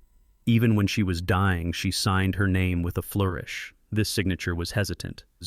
It was a forgery. I looked closer at the digital timestamps on the transfers. They were authorized from a specific IP address, an IP address located inside this house. I turned to the last section of the binder. It was a report from a forensic accountant Kat must have hired right before the end. The summary was blunt. Unauthorized diversion of corporate funds totaling $2.3 million. Funds traced to accounts controlled by Jasmine Sloan and Hunter Sloan. Purpose of funds: purchase of 2 Lamborghini Aventadors, purchase of vintage wine collection, payment of gambling debts for Hunter Sloan. I slammed the binder shut. The sound was like a gavel hitting a block. This was not just greed. This was not just being a bad daughter. This was embezzlement. This was corporate theft. This was grand larceny. While her mother lay dying in a hospital bed, hooked up to machines, Jasmine was sitting in this office forging her mother's signature to buy supercars for her husband. She stole $2 million. She gutted the company cash reserves while the CEO was in a coma. I stood up. I held the binder in my hand. It felt heavy. It felt like a weapon.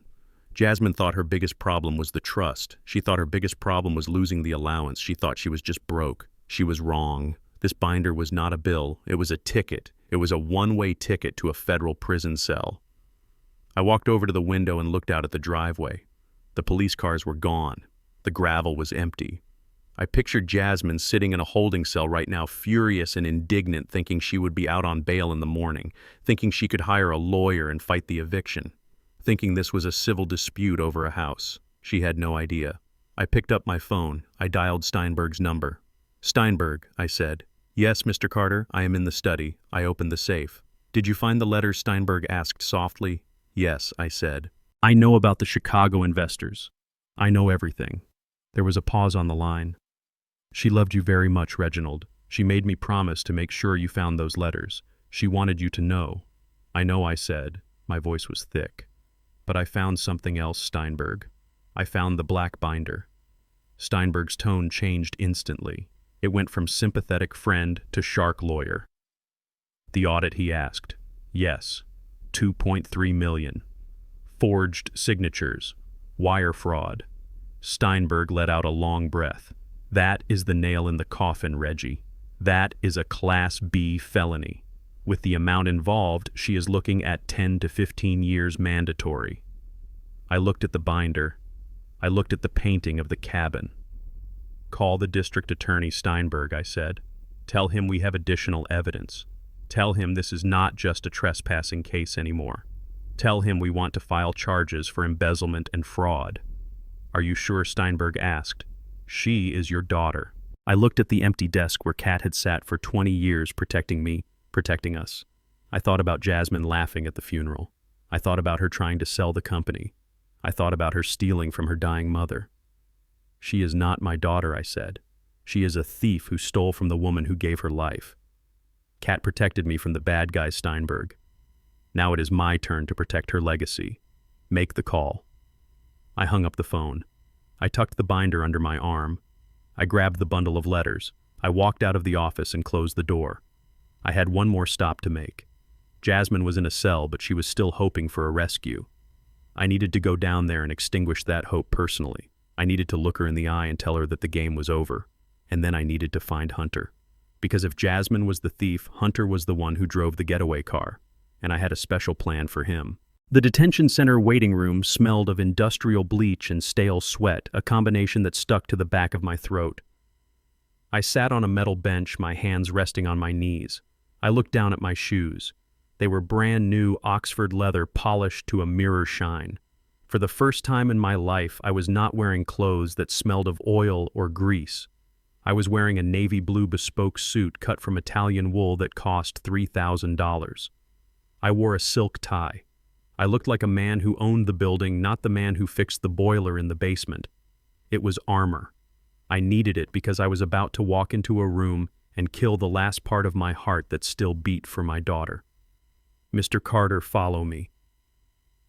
The guard buzzed the heavy steel door open. I walked through the metal detector and down the long gray corridor. The sound of my new shoes clicking on the linoleum was sharp and authoritative. I held the black binder under my arm tightly.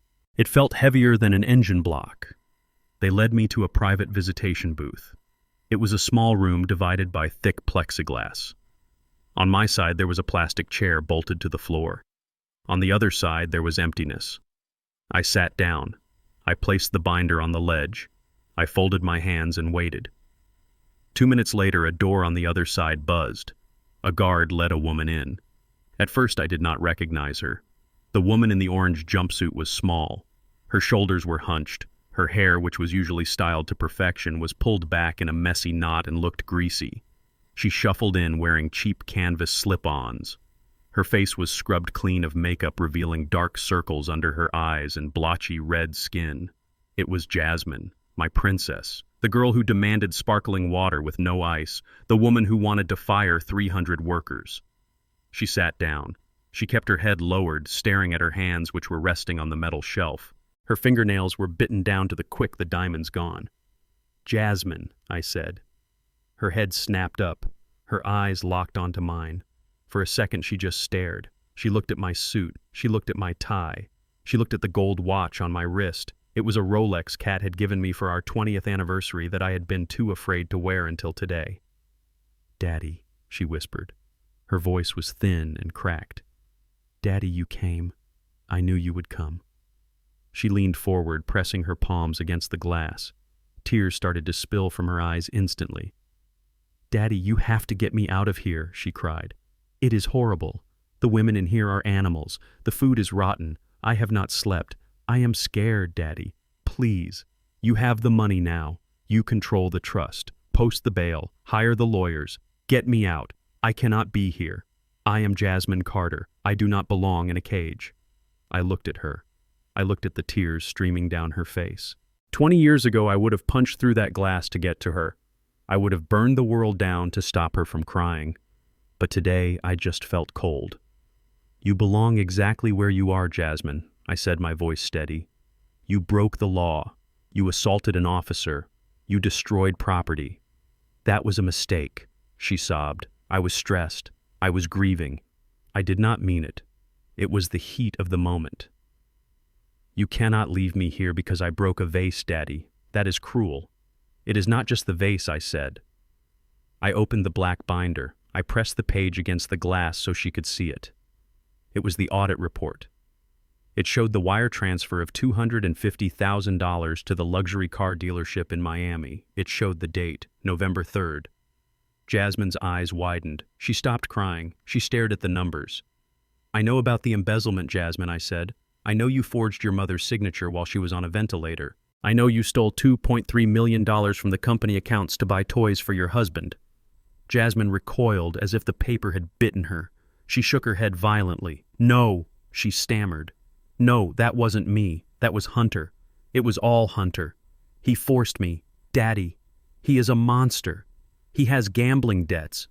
He told me that if I did not get him the money, the loan sharks would kill us both. He made me sign the papers. He stood over me and forced my hand. I am a victim here. I did it to save our lives." She looked at me, her eyes pleading. She was shifting the narrative in real time, rewriting history to make herself the martyr. "He tricked me," she continued, the words tumbling out faster and faster. "He told me it was a loan. He told me he would pay it back. I did not want to do it. I loved Mom. I would never steal from her. It was Hunter. He is the villain. He ran away, Daddy. He left me here to rot. Does that not prove it? He used me. You have to believe me." I watched her performance. It was masterful. But I remembered the video. I remembered her voice in the ballroom. I remembered her laughing about selling the factory. Hunter was a parasite, yes, but Jasmine was the host. She opened the door. She signed the checks. "Hunter is a gambler and a coward," I said. "But he did not forge the signatures, Jasmine. I had the handwriting analyzed. It matches the signature on your marriage certificate. It matches the signature on your college applications. You stole the money. You drove the cars. You drank the wine. You were partners." Jasmine slammed her fist against the glass. "So what?" she screamed, her face twisting into that familiar mask of rage. "So what if I took it? It was going to be mine anyway. Mom was dying. The money was just sitting there. Why should it sit in a bank account while I have bills to pay? I was the heir. It was an advance. That is not stealing. That is estate planning. There it was. The truth, no remorse, just entitlement." "That is grand larceny," I corrected her. "That is wire fraud.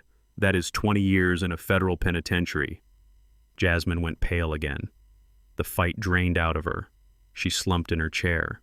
20 years, she whispered. I closed the binder. I reached into my jacket pocket and pulled out a single document. It was stapled on blue paper.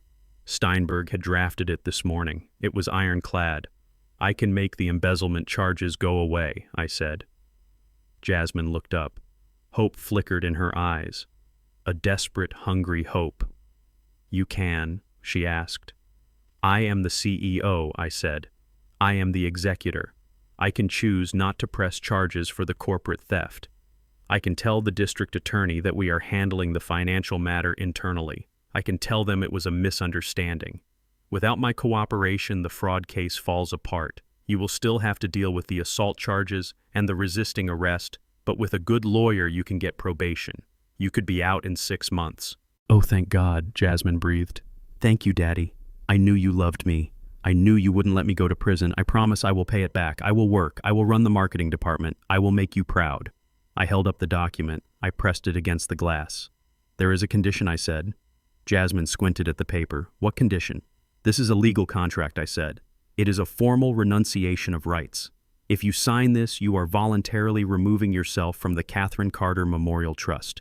You are waiving your right to any inheritance. You are waiving your right to any stock. You are agreeing to a permanent restraining order that prevents you from coming within 500 feet of any Ebony Glow property or contacting me or any employee of the company." I paused to let the words sink in. "You walk away with nothing, Jasmine. No money, no company, no penthouse, no trust fund. You get your freedom, but you get it as a pauper." Jasmine stared at me. Her mouth fell open. "You cannot be serious," she whispered. "You want me to sign away $200 million. That is extortion." "It is a choice," I said. "You can keep the claim to the money and I will hand this black binder to the FBI. You will go to prison for 15 to 20 years. By the time you get out, the money will be gone anyway, used up in legal fees or seized for restitution. Or you can sign this paper. You can walk out of here in a few months. You can start over. You can get a job. You can learn what it means to earn a living. Jasmine looked at the paper. She looked at the binder. She looked at the walls of the small gray room. She looked at the guard standing by the door. She imagined 20 years in this place. She imagined gray hair and wrinkles and prison food. She looked at me. There was no love in her eyes, only hate. Pure, crystallized hate. "You are a monster," she hissed. "You are enjoying this. You are jealous because Mom loved me more. Mom protected you," I said. "Now I am protecting the world from you. Choose Jasmine, the pen or the cell." She sat there for a long time. Her chest heaved. She was shaking. Finally, she reached out. She tapped on the glass. "Give it to me," she spat. I slid the document and a pen through the small slot at the bottom of the window. Jasmine took the pen. She gripped it like a dagger. She scribbled her signature on the line. She pressed so hard the paper tore slightly. She shoved it back through the slot. "Take it," she screamed. "Take it and choke on it. I never want to see you again. I have no father. You are dead to me." I took the document. I checked the signature. It was valid. I put it in my pocket. I stood up. "I know," I said. "I died the moment you realized I was poor. But at least now I can rest in peace." I turned around and walked toward the door. Jasmine was screaming behind the glass. She was banging on it with her fists. She was cursing my name. She was cursing her mother. I did not look back. I signaled to the guard. He buzzed the door open. I walked out into the corridor. The air felt lighter. The burden was gone. I had lost a daughter, but I had saved a soul from being completely consumed by greed. Maybe rock bottom would teach her something that a penthouse never could. I walked out of the detention center and into the bright afternoon sun. I took a deep breath. One down, one to go. I took out my phone. I had a tracking number for a GPS signal. Hunter thought he was smart. He thought he could run, but he forgot that he was driving a car leased by the company, and the company cars had low jack. I hailed a cab. "Take me to JFK Airport," I said. I was going to catch a rat before he could board a plane. And I had a very special job offer for him. The international terminal at JFK Airport was a cathedral of chaos. People were running with suitcases, shouting into phones, and rushing toward the promise of a new life in a different time zone. I stood near the oversized glass windows of the departures level, watching the stream of travelers. I was not going anywhere. I was there to watch a rat try to scurry off a sinking ship. Hunter Sloan was standing at the check-in counter for a flight to Mexico City. He looked terrible. He was wearing a tracksuit and a baseball cap pulled low over his eyes, trying to look anonymous. But he had the frantic, jerky movements of a man who expects a bullet in the back at any second. He was sweating so much, his gray shirt was stained dark. He was arguing with the ticket agent. I could see him slamming his hand on the counter. He was trying to pay with a credit card that I had canceled an hour ago. I watched as he fumbled in his pockets and pulled out a wad of cash. It was the petty cash he had looted from the safe in the manor before he ran. It was enough for a ticket, but not enough to save his life. The agent took the money and printed his boarding pass. Hunter grabbed it. He turned around, scanning the crowd with wild, terrified eyes.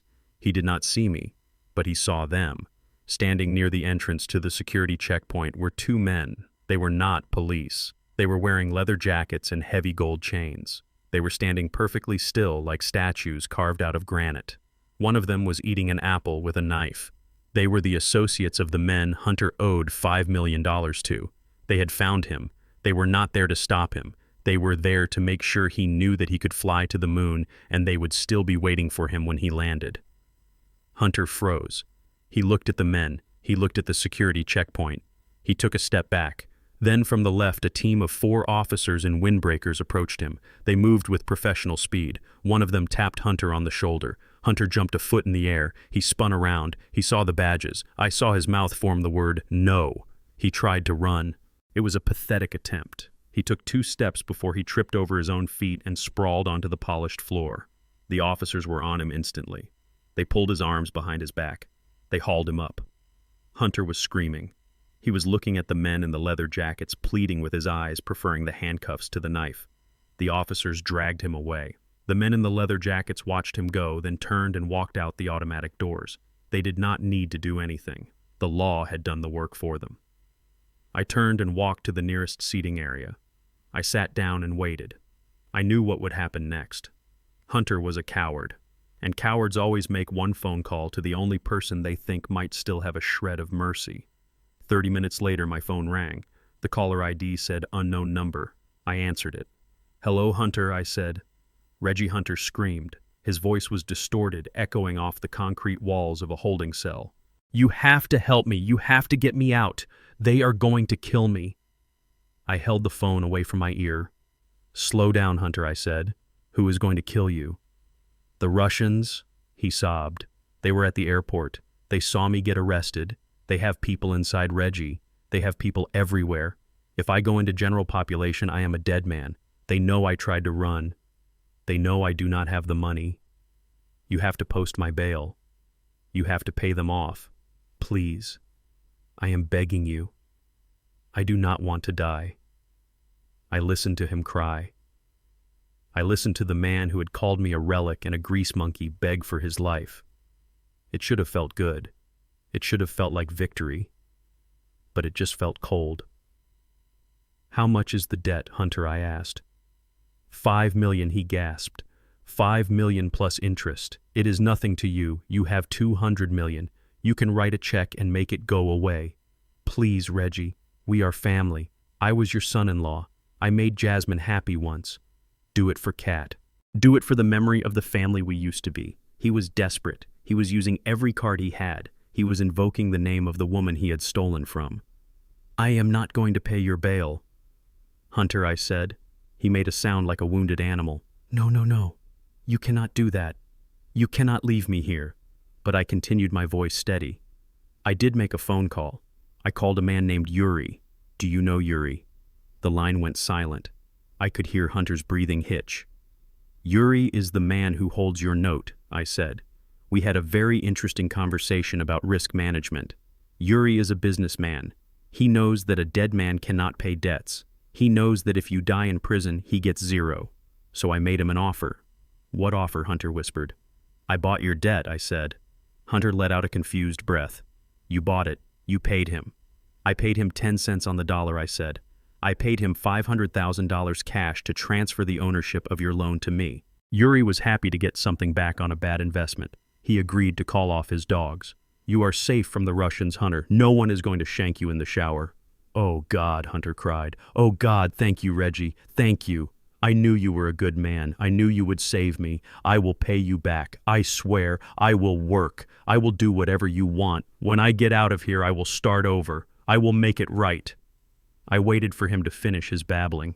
"You are confused, Hunter," I said. "I did not pay the debt for you. I bought the debt. That means you do not owe the Russians anymore. You owe me. You owe me $5 million, plus interest." Hunter paused. "Okay," he said, his voice uncertain. "Okay, I owe you. We can work out a payment plan. I can manage your portfolio. I can work for the trust." "No," I said. "You are not going near the money. But you are right about one thing. You are going to work." I stood up and walked toward the window, looking out at the planes taking off. "I have a job opening, Hunter," I said. "In the bottle factory in Ohio, the one you wanted to sell." "The factory?" Hunter asked. "You want me to manage the factory?" I laughed. It was a dry, humorless sound. "No, Hunter. I have a manager. His name is Dave. He has been with me for 30 years. I need a sorter." "A sorter," Hunter repeated. "We recycle glass," I said. "It is dirty work. It is hot work. You stand on a line for 12 hours a day and you pick broken glass out of the conveyor belt before it goes into the furnace. It is dangerous. You get cut, you sweat, you smell like garbage." There was a long silence on the line. "You are joking," Hunter said weakly. "I never joke about work," I said. "The pay is minimum wage. $7.25 an hour. Every cent of your paycheck minus the cost of a room in the worker dormitory and a meal ticket will be garnished to pay down your debt to me." I did the math. "Hunter," I continued, "at that rate, if you work 6 days a week, 52 weeks a year, you should be able to pay off the principal in about 250 years. "You cannot do this," Hunter screamed. "That is slavery. That is illegal. It is a court-ordered restitution plan," I said. "I already spoke to the district attorney. I told him I would not press charges for the embezzlement if you agreed to a work release program to pay restitution to the victim. The victim is me. If you refuse the job, I hand the evidence of the stolen $2 million to the FBI. You go to federal prison for 20 years. And trust me, Hunter, the Russians have friends in federal prison too. Yuri might have sold the debt, but he holds a grudge. So it is your choice, I said. You can take your chances in Leavenworth with a target on your back, or you can come to Ohio and learn the value of hard work. You can learn what it feels like to have grease under your fingernails. You can learn what it feels like to be a mechanic. Hunter was sobbing now. Broken, heaving sobs. He realized there was no way out. He was trapped. Why he wept. Why are you doing this? Just let me go. Because you wanted to fire them, I said. You wanted to fire the people who work on that line. You wanted to take their livelihoods to buy a Lamborghini. Now you are going to be one of them. You are going to look them in the eye every day. And you are going to understand exactly what you tried to destroy. I signaled for a taxi. I will send a car for you when you make bail, I said. Do not try to run. If you run, the deal with Yuri is void, and he will come for you. I hung up the phone. I took the battery out. I threw the cheap burner phone into the trash can. Hunter was a survivor. He would take the job. He would spend the rest of his life sorting broken glass in a hot factory surrounded by the noise of machinery he did not understand. He would wake up every day sore and tired. He would look at his hands and see the calluses forming.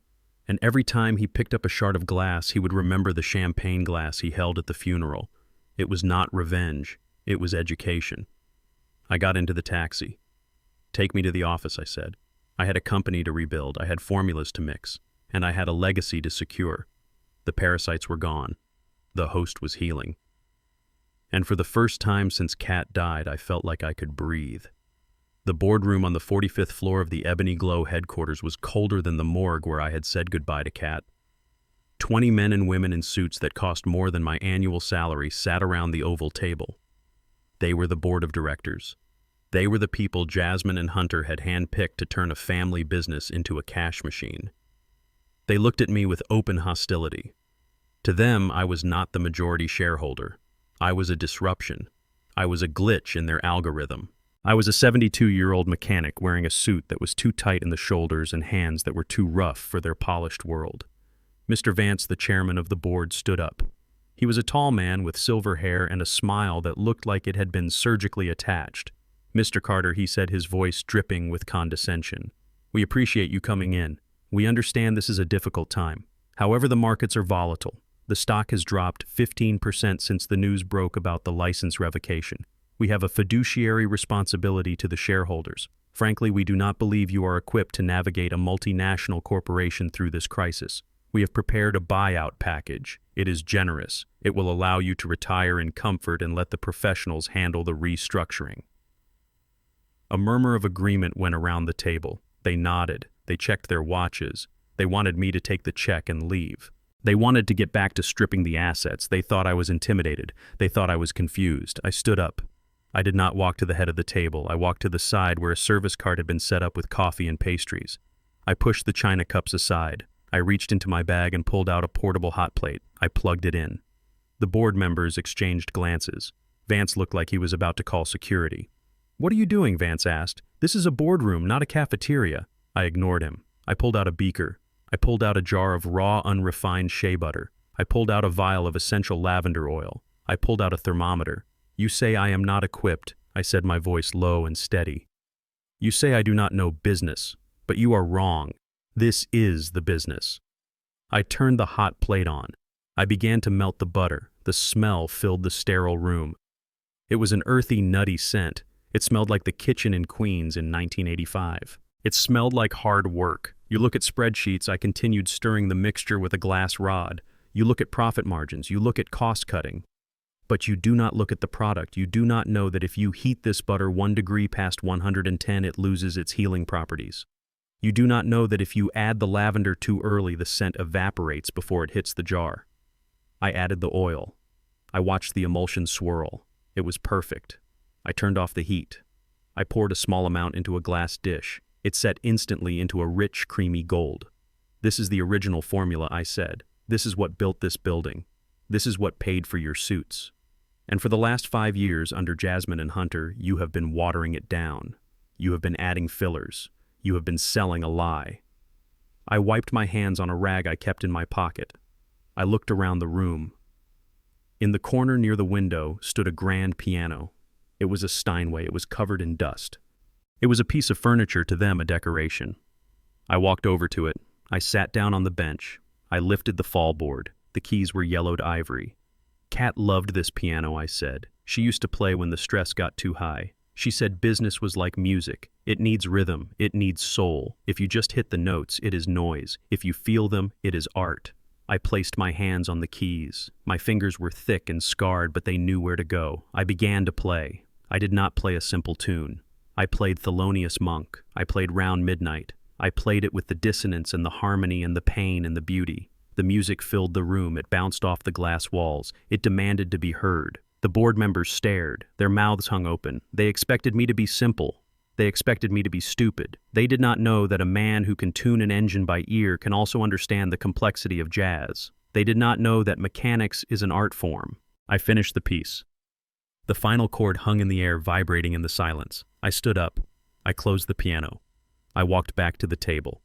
Ebony Glow is not a spreadsheet, I said. It is not a crypto exchange. It is not a vehicle for your greed. It is a promise. It is a promise to the woman who buys a jar with her last $20 because she wants to feel beautiful. It is a promise that what is inside is real.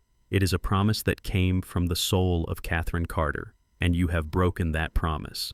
I looked at Vance. I looked at the man to his left who had suggested outsourcing to China. I looked at the woman who had approved the marketing campaign that sexualized our product instead of celebrating it. "You are all fired," I said. Vance laughed. It was a nervous, shocked sound. "You cannot fire us. We are the board. We control the votes." I reached into my jacket. I pulled out the trust document Steinberg had prepared. "I control the Class A shares," I said. "I control 51% of the voting rights. I am the majority, and I am cleaning house." I pointed to the door. "Get out," I said. "All of you. Do not take your laptops. Do not take your files. Just take your arrogance and leave." Chaos erupted. They shouted. They threatened. They talked about lawsuits. But I stood there immovable as a mountain. I called security. The same security guards who used to stop me at the gate now worked for me.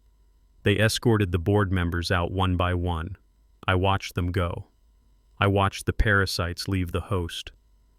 When the room was empty, I sat down at the head of the table. I looked at the jar of cream I had just mixed. I dipped my finger in it. It was smooth. It was perfect. The next 6 months were a war, but it was a war we won. I did not hire new suits. I hired Dave, the floor manager from the Ohio factory, to be my VP of operations. I hired the head chemist who Jasmine had demoted to be my director of innovation. I brought in people who knew the smell of the product, not just the price.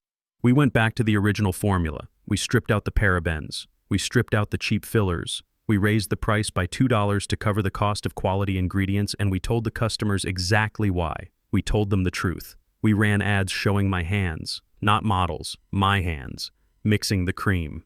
We told the story of the truck. We told the story of the kitchen. We told them that Ebony Glow was back.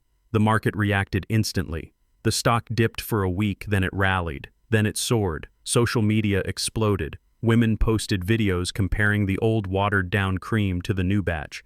They talked about the texture. They talked about the smell. They talked about how it actually worked. Sales doubled in the first quarter. By the second quarter, we had broken every revenue record in the company history. We opened a second factory in Detroit, creating another 400 jobs.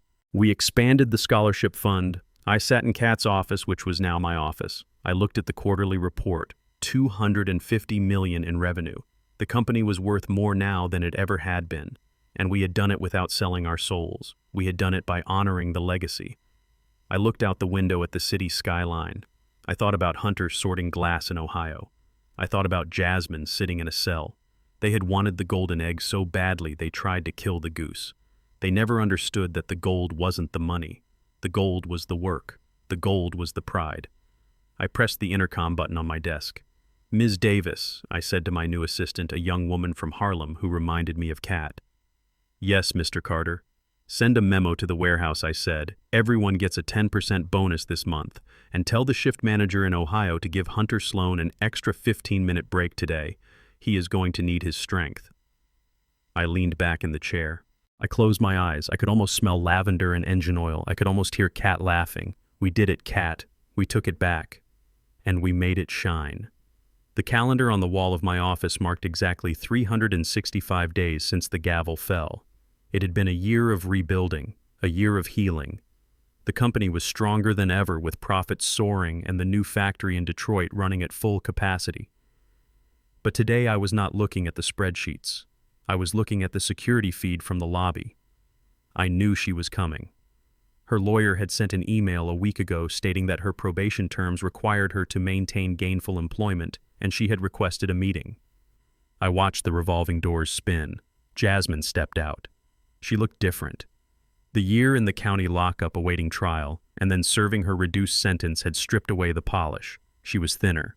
Her hair was dyed a simple brown, no longer the expensive highlights of a Manhattan socialite. She wore a suit, but it was off the rack, a synthetic blend that did not fit quite right in the shoulders. She clutched a cheap plastic purse. She paused in the center of the lobby, looking up at the high ceilings and the massive ebony glow logo etched in gold behind the reception desk. I saw her take a deep breath. She straightened her spine. She adjusted her jacket. And for a second I saw the old Jasmine flicker in her eyes. The entitlement, the belief that the world owed her a living. She walked toward the receptionist, not with humility but with an air of expectation. She thought she had paid her debt. She thought the slate was clean. She thought she was coming home to reclaim her throne. She spoke to the receptionist, a young girl named Sarah who had started 2 months ago and had no idea who Jasmine was. I saw Jasmine point to the ceiling toward my office. Sarah shook her head and pointed to the seating area. Jasmine frowned. She argued for a moment, her hand gesturing in that dismissive way she used to use with waiters. Sarah did not budge. Jasmine huffed and marched over to the leather sofas. She sat down, crossing her legs, trying to look like she owned the building. She checked her watch. She tapped her foot. She was impatient. She had not learned patience in a cell. She had only learned resentment. I stood up from my desk. I buttoned my jacket. I did not tell Ms. Davis to send her up. I was not going to let her into the sanctuary of her mother's office. Not yet. Maybe not ever. I walked out to the elevator. I pressed the button for the lobby. I was going to meet her on the ground floor. I was going to meet her on the level where real life happens. When the elevator doors opened, I stepped out into the lobby. The scent of lavender and success filled the air. Jasmine saw me immediately. She jumped up from the sofa. A smile plastered itself onto her face. It was a practiced smile, a politician's smile. She walked toward me, her arms open as if to hug me. "Daddy," she said, her voice loud enough to turn heads. "You look great. The suit fits you perfectly." I stopped 10 feet away from her. I did not open my arms. I kept my hands clasped behind my back. "Hello, Jasmine," I said. She faltered. She dropped her arms. She looked around to see if anyone was watching. Several employees were walking through the lobby. They slowed down. They knew who she was. They remembered the layoffs she had threatened. They remembered the contempt. "I am so glad you agreed to see me," Jasmine said, lowering her voice. "It has been a hard year, Daddy. A really hard year. But I did it. I did my time. I paid my debt to society. And I have had a lot of time to think. I waited. I know I made mistakes," she continued. "I know I was difficult. I was under a lot of pressure from Hunter. He manipulated me. But he is gone now. It is just us. And I want to come home. I want to help you run the company. I know you are tired. You must be exhausted running this place all alone at your age." She took a step closer. Her eyes were hungry. "I have ideas, Daddy," she said. "I have been reading business journals in the library. I think I am ready to take on a role. Maybe not CEO right away, I understand that. But maybe VP of operations or director of marketing. I can take the load off your shoulders. We can be a team again, just like Mom wanted." She invoked Kat's name. She used it like a key trying to unlock a door she had welded shut. I looked at her. I looked at the daughter who had tried to declare me incompetent. I looked at the woman who had forged signatures while her mother lay dying. She had not changed. She just had less money. She still thought she was better than the work. She still thought the name Carter was a black card that would pay for everything. "You want a job?" I asked. "Yes," she said, nodding eagerly. "I need a job." "Ictus. The probation officer says I have to work. And where else would I work but here? This is my legacy." "Legacy," I repeated. "That is a heavy word, Jasmine." I signaled to Ms. Davis, who was standing by the reception desk holding a cardboard box. She walked over. Her face was stern. She handed me the box. I took it. I looked at Jasmine. You are right, I said. You need a job, and I need help. The company is growing fast. We have more square footage to cover than ever before. Jasmine smiled. She reached for the box. Is that my laptop? She asked. My badge. Which office is mine? Is it the corner one on the 30th floor? I pulled the flaps of the box open. I reached inside. I did not pull out a laptop. I pulled out a gray polyester tunic. It was heavy industrial fabric. It had a patch on the pocket that said maintenance. Jasmine froze. Her hand hovered in the air. What is that? She whispered. This is your uniform, I said. I reached back into the box and pulled out a pair of thick rubber gloves and a heavy-duty spray bottle of industrial cleaner. And this is your equipment, I added. Jasmine stared at the gray fabric as if it were infected with a disease. She took a step back, her face twisted in confusion and disgust. Is this a joke? She asked. This is not funny, Daddy. Put that away. Let us go upstairs and sign the papers. It is not a joke, I said, my voice hard as granite. You want to work at Ebony Glow. You want to be part of the legacy. This is the opening we have. We are fully staffed in marketing. We are fully staffed in operations. But we are short on the night cleaning crew. Cleaning, she shrieked. Her voice echoed off the marble walls. You want me to be a janitor. I am a carter. I have a business degree. I am the heiress to this fortune. You are a convicted felon, Jasmine, I said. You have a record for fraud and assault. No reputable company will hire you to handle money or manage people. And as for being a carter, that name means work. Your mother scrubbed floors to pay for her first chemistry set. I scrubbed grease off engines for 40 years to pay for your tuition. You are the only carter who thinks she is too good to sweat.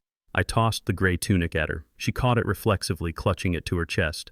You wanted to sell the factory, I said, stepping closer to her. You wanted to fire 300 people because you thought their work was beneath you.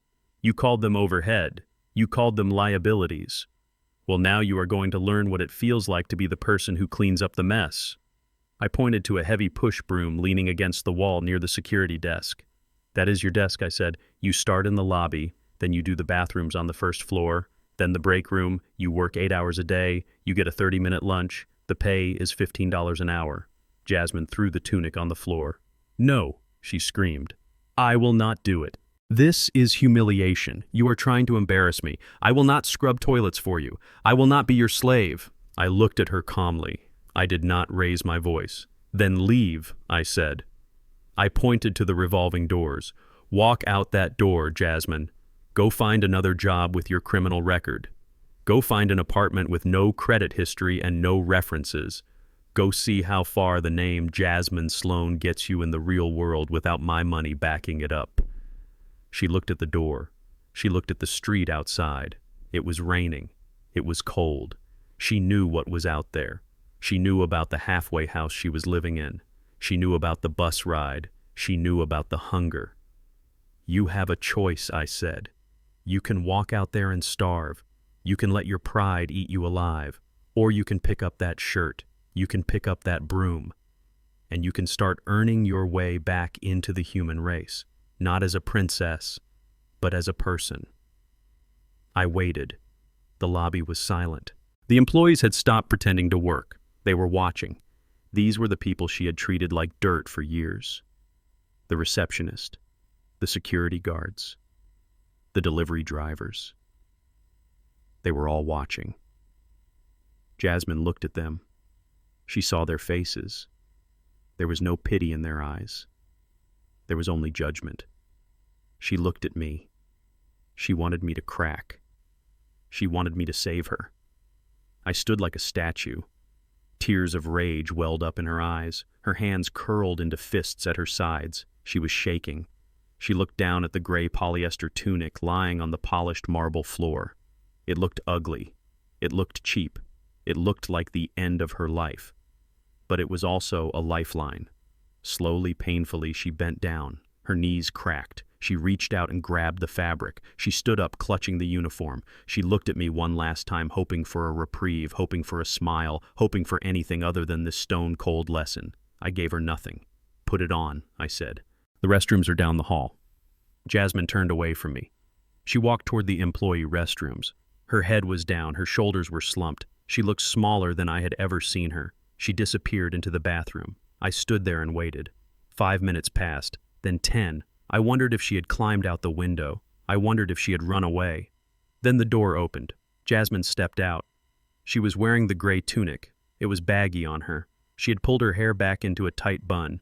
She was not wearing the rubber gloves yet. She walked over to the wall where the push broom was leaning. She reached out and took the handle. Her hands were soft manicured even now. They looked alien wrapped around the rough wood of the broom handle. She looked at me. Her eyes were dry now. They were hard. "Where do I start?" she asked.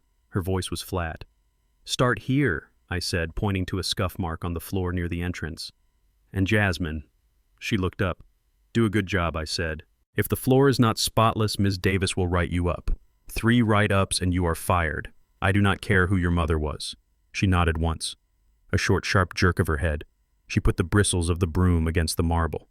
She pushed. The sound of the stiff bristles scraping across the stone was loud. Swish, swish, swish.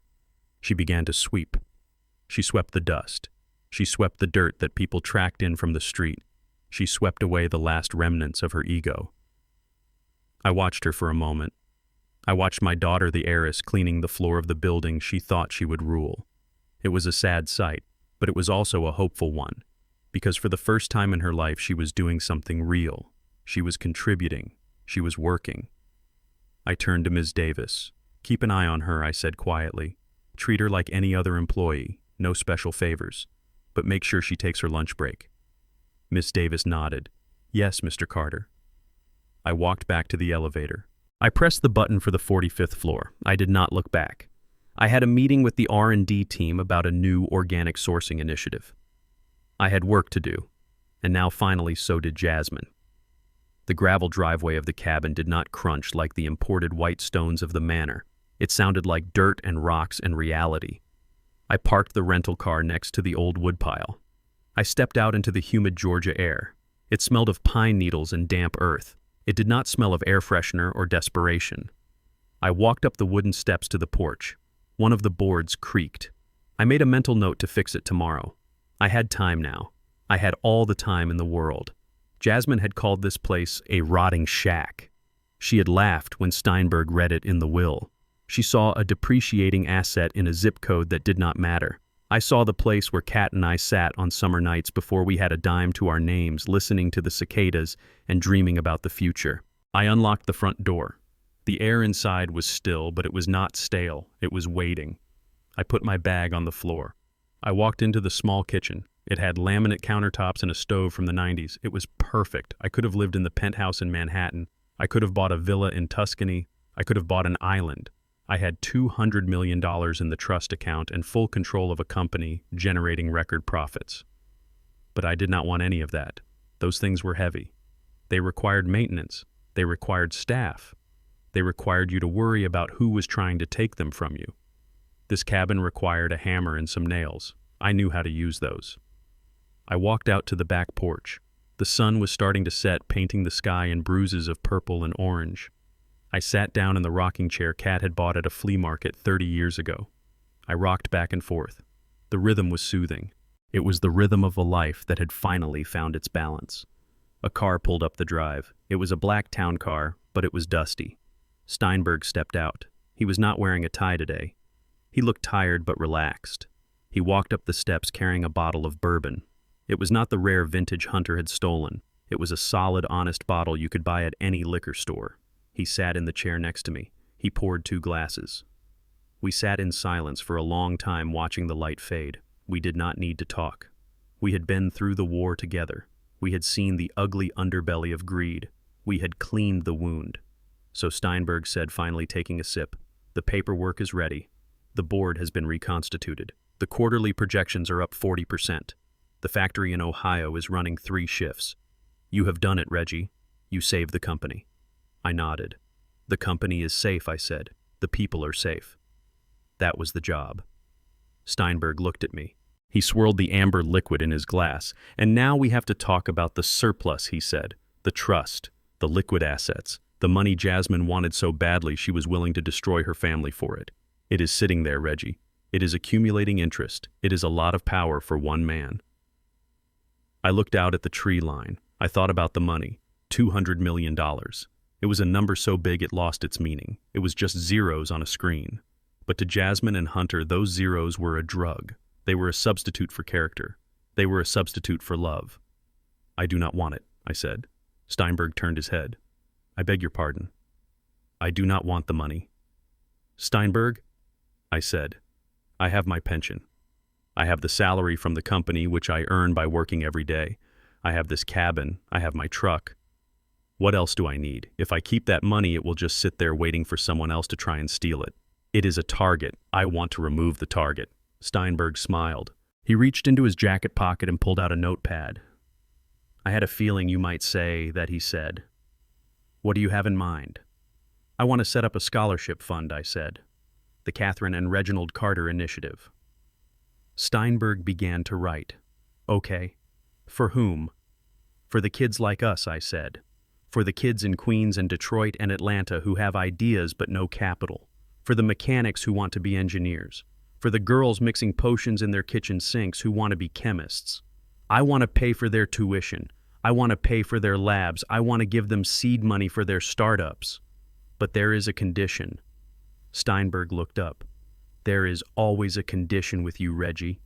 They have to work, I said. No free rides. They have to maintain a GPA. They have to do community service. They have to mentor the younger kids. I want to build a generation of builders, not a generation of heirs. Steinberg nodded. And the amount. How much of the trust do you want to allocate? 90%, I said. Steinberg stopped writing. 90%, he repeated. That is $180 million, Reggie. You are giving away the empire. I am not giving away the empire, I said. I am investing it. I am investing it in the future. If I leave that money in a bank, it does nothing. If I put it into the brains of 1,000 hungry kids, it changes the world. Kat would have wanted that. She never wanted to be a hoarder. She wanted to be a catalyst. And the remaining 10%, Steinberg asked. That stays in the trust, I said, as a safety net. For the company, for emergencies. And yes, maybe a little bit for me if I ever need a new roof or a new hip. But mostly I want it gone, Steinberg. I want to wake up in the morning and know that the money is out there doing work, not sitting in a vault rotting. Steinberg finished writing. He closed the notepad. He raised his glass. To the Catherine and Reginald Carter Initiative, he said. I clinked my glass against his. To the future, I said. We finished our drinks. Steinberg stood up. He shook my hand. His grip was firm. You are a good man. Reginald Carter, he said. Jasmine was a fool. She had a king for a father, and she treated him like a peasant. It is her loss. She is learning, I said. That is all I can ask for. Steinberg walked down the steps. He got into his car and drove away. The taillights disappeared into the darkness. I was alone again. But I did not feel lonely. I stayed on the porch. The stars were coming out. They were bright and clear, far away from the city lights. I looked up at them. I thought about Kat. I thought about the letters in the safe. I thought about the sacrifice she made 20 years ago to keep me safe from the mob. She had pushed me away to save my life, and I had pushed our daughter away to save her soul. It was a heavy symmetry. I closed my eyes and I spoke to her. I did not speak out loud. I spoke in the quiet place inside my heart where she still lived. We did it, Kat, I said. We cleaned house. The parasites are gone. The company is real again. The cream is real again. I thought about Jasmine sweeping the floor in the lobby. I knew it was hard for her. I knew she hated every second of it. I knew she cursed my name every time she wrung out a mop. But I also knew that for the first time in her life she was earning her sleep. She was tired because she had worked, not because she had shopped. She will be okay, Kat, I said. It will take time, maybe years. Maybe she will never forgive me. But she will survive. She will learn that she can stand on her own 2 feet without standing on our necks.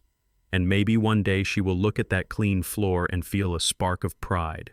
That is the only inheritance I can give her that matters. And Hunter.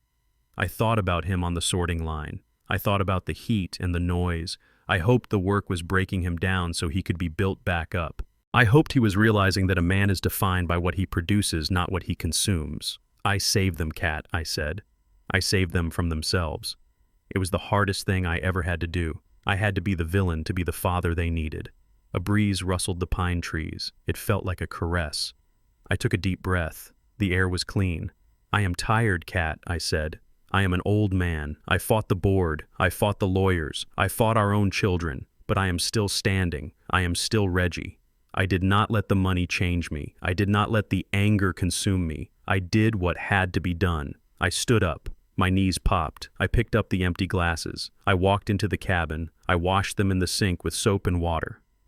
I dried them and put them away in the cupboard. I walked into the bedroom. I took off the expensive suit. I hung it in the closet. I probably would not wear it again for a long time. I put on my flannel pajamas. I lay down in the bed. The mattress was firm. The quilt was soft. I turned off the lamp. The room was dark, but moonlight spilled in through the window. I was not a billionaire anymore. I was not a tycoon. I was just a man who had kept his promises. I had protected the legacy. I had protected the family honor. And I had protected the truth. I closed my eyes. Sleep came quickly.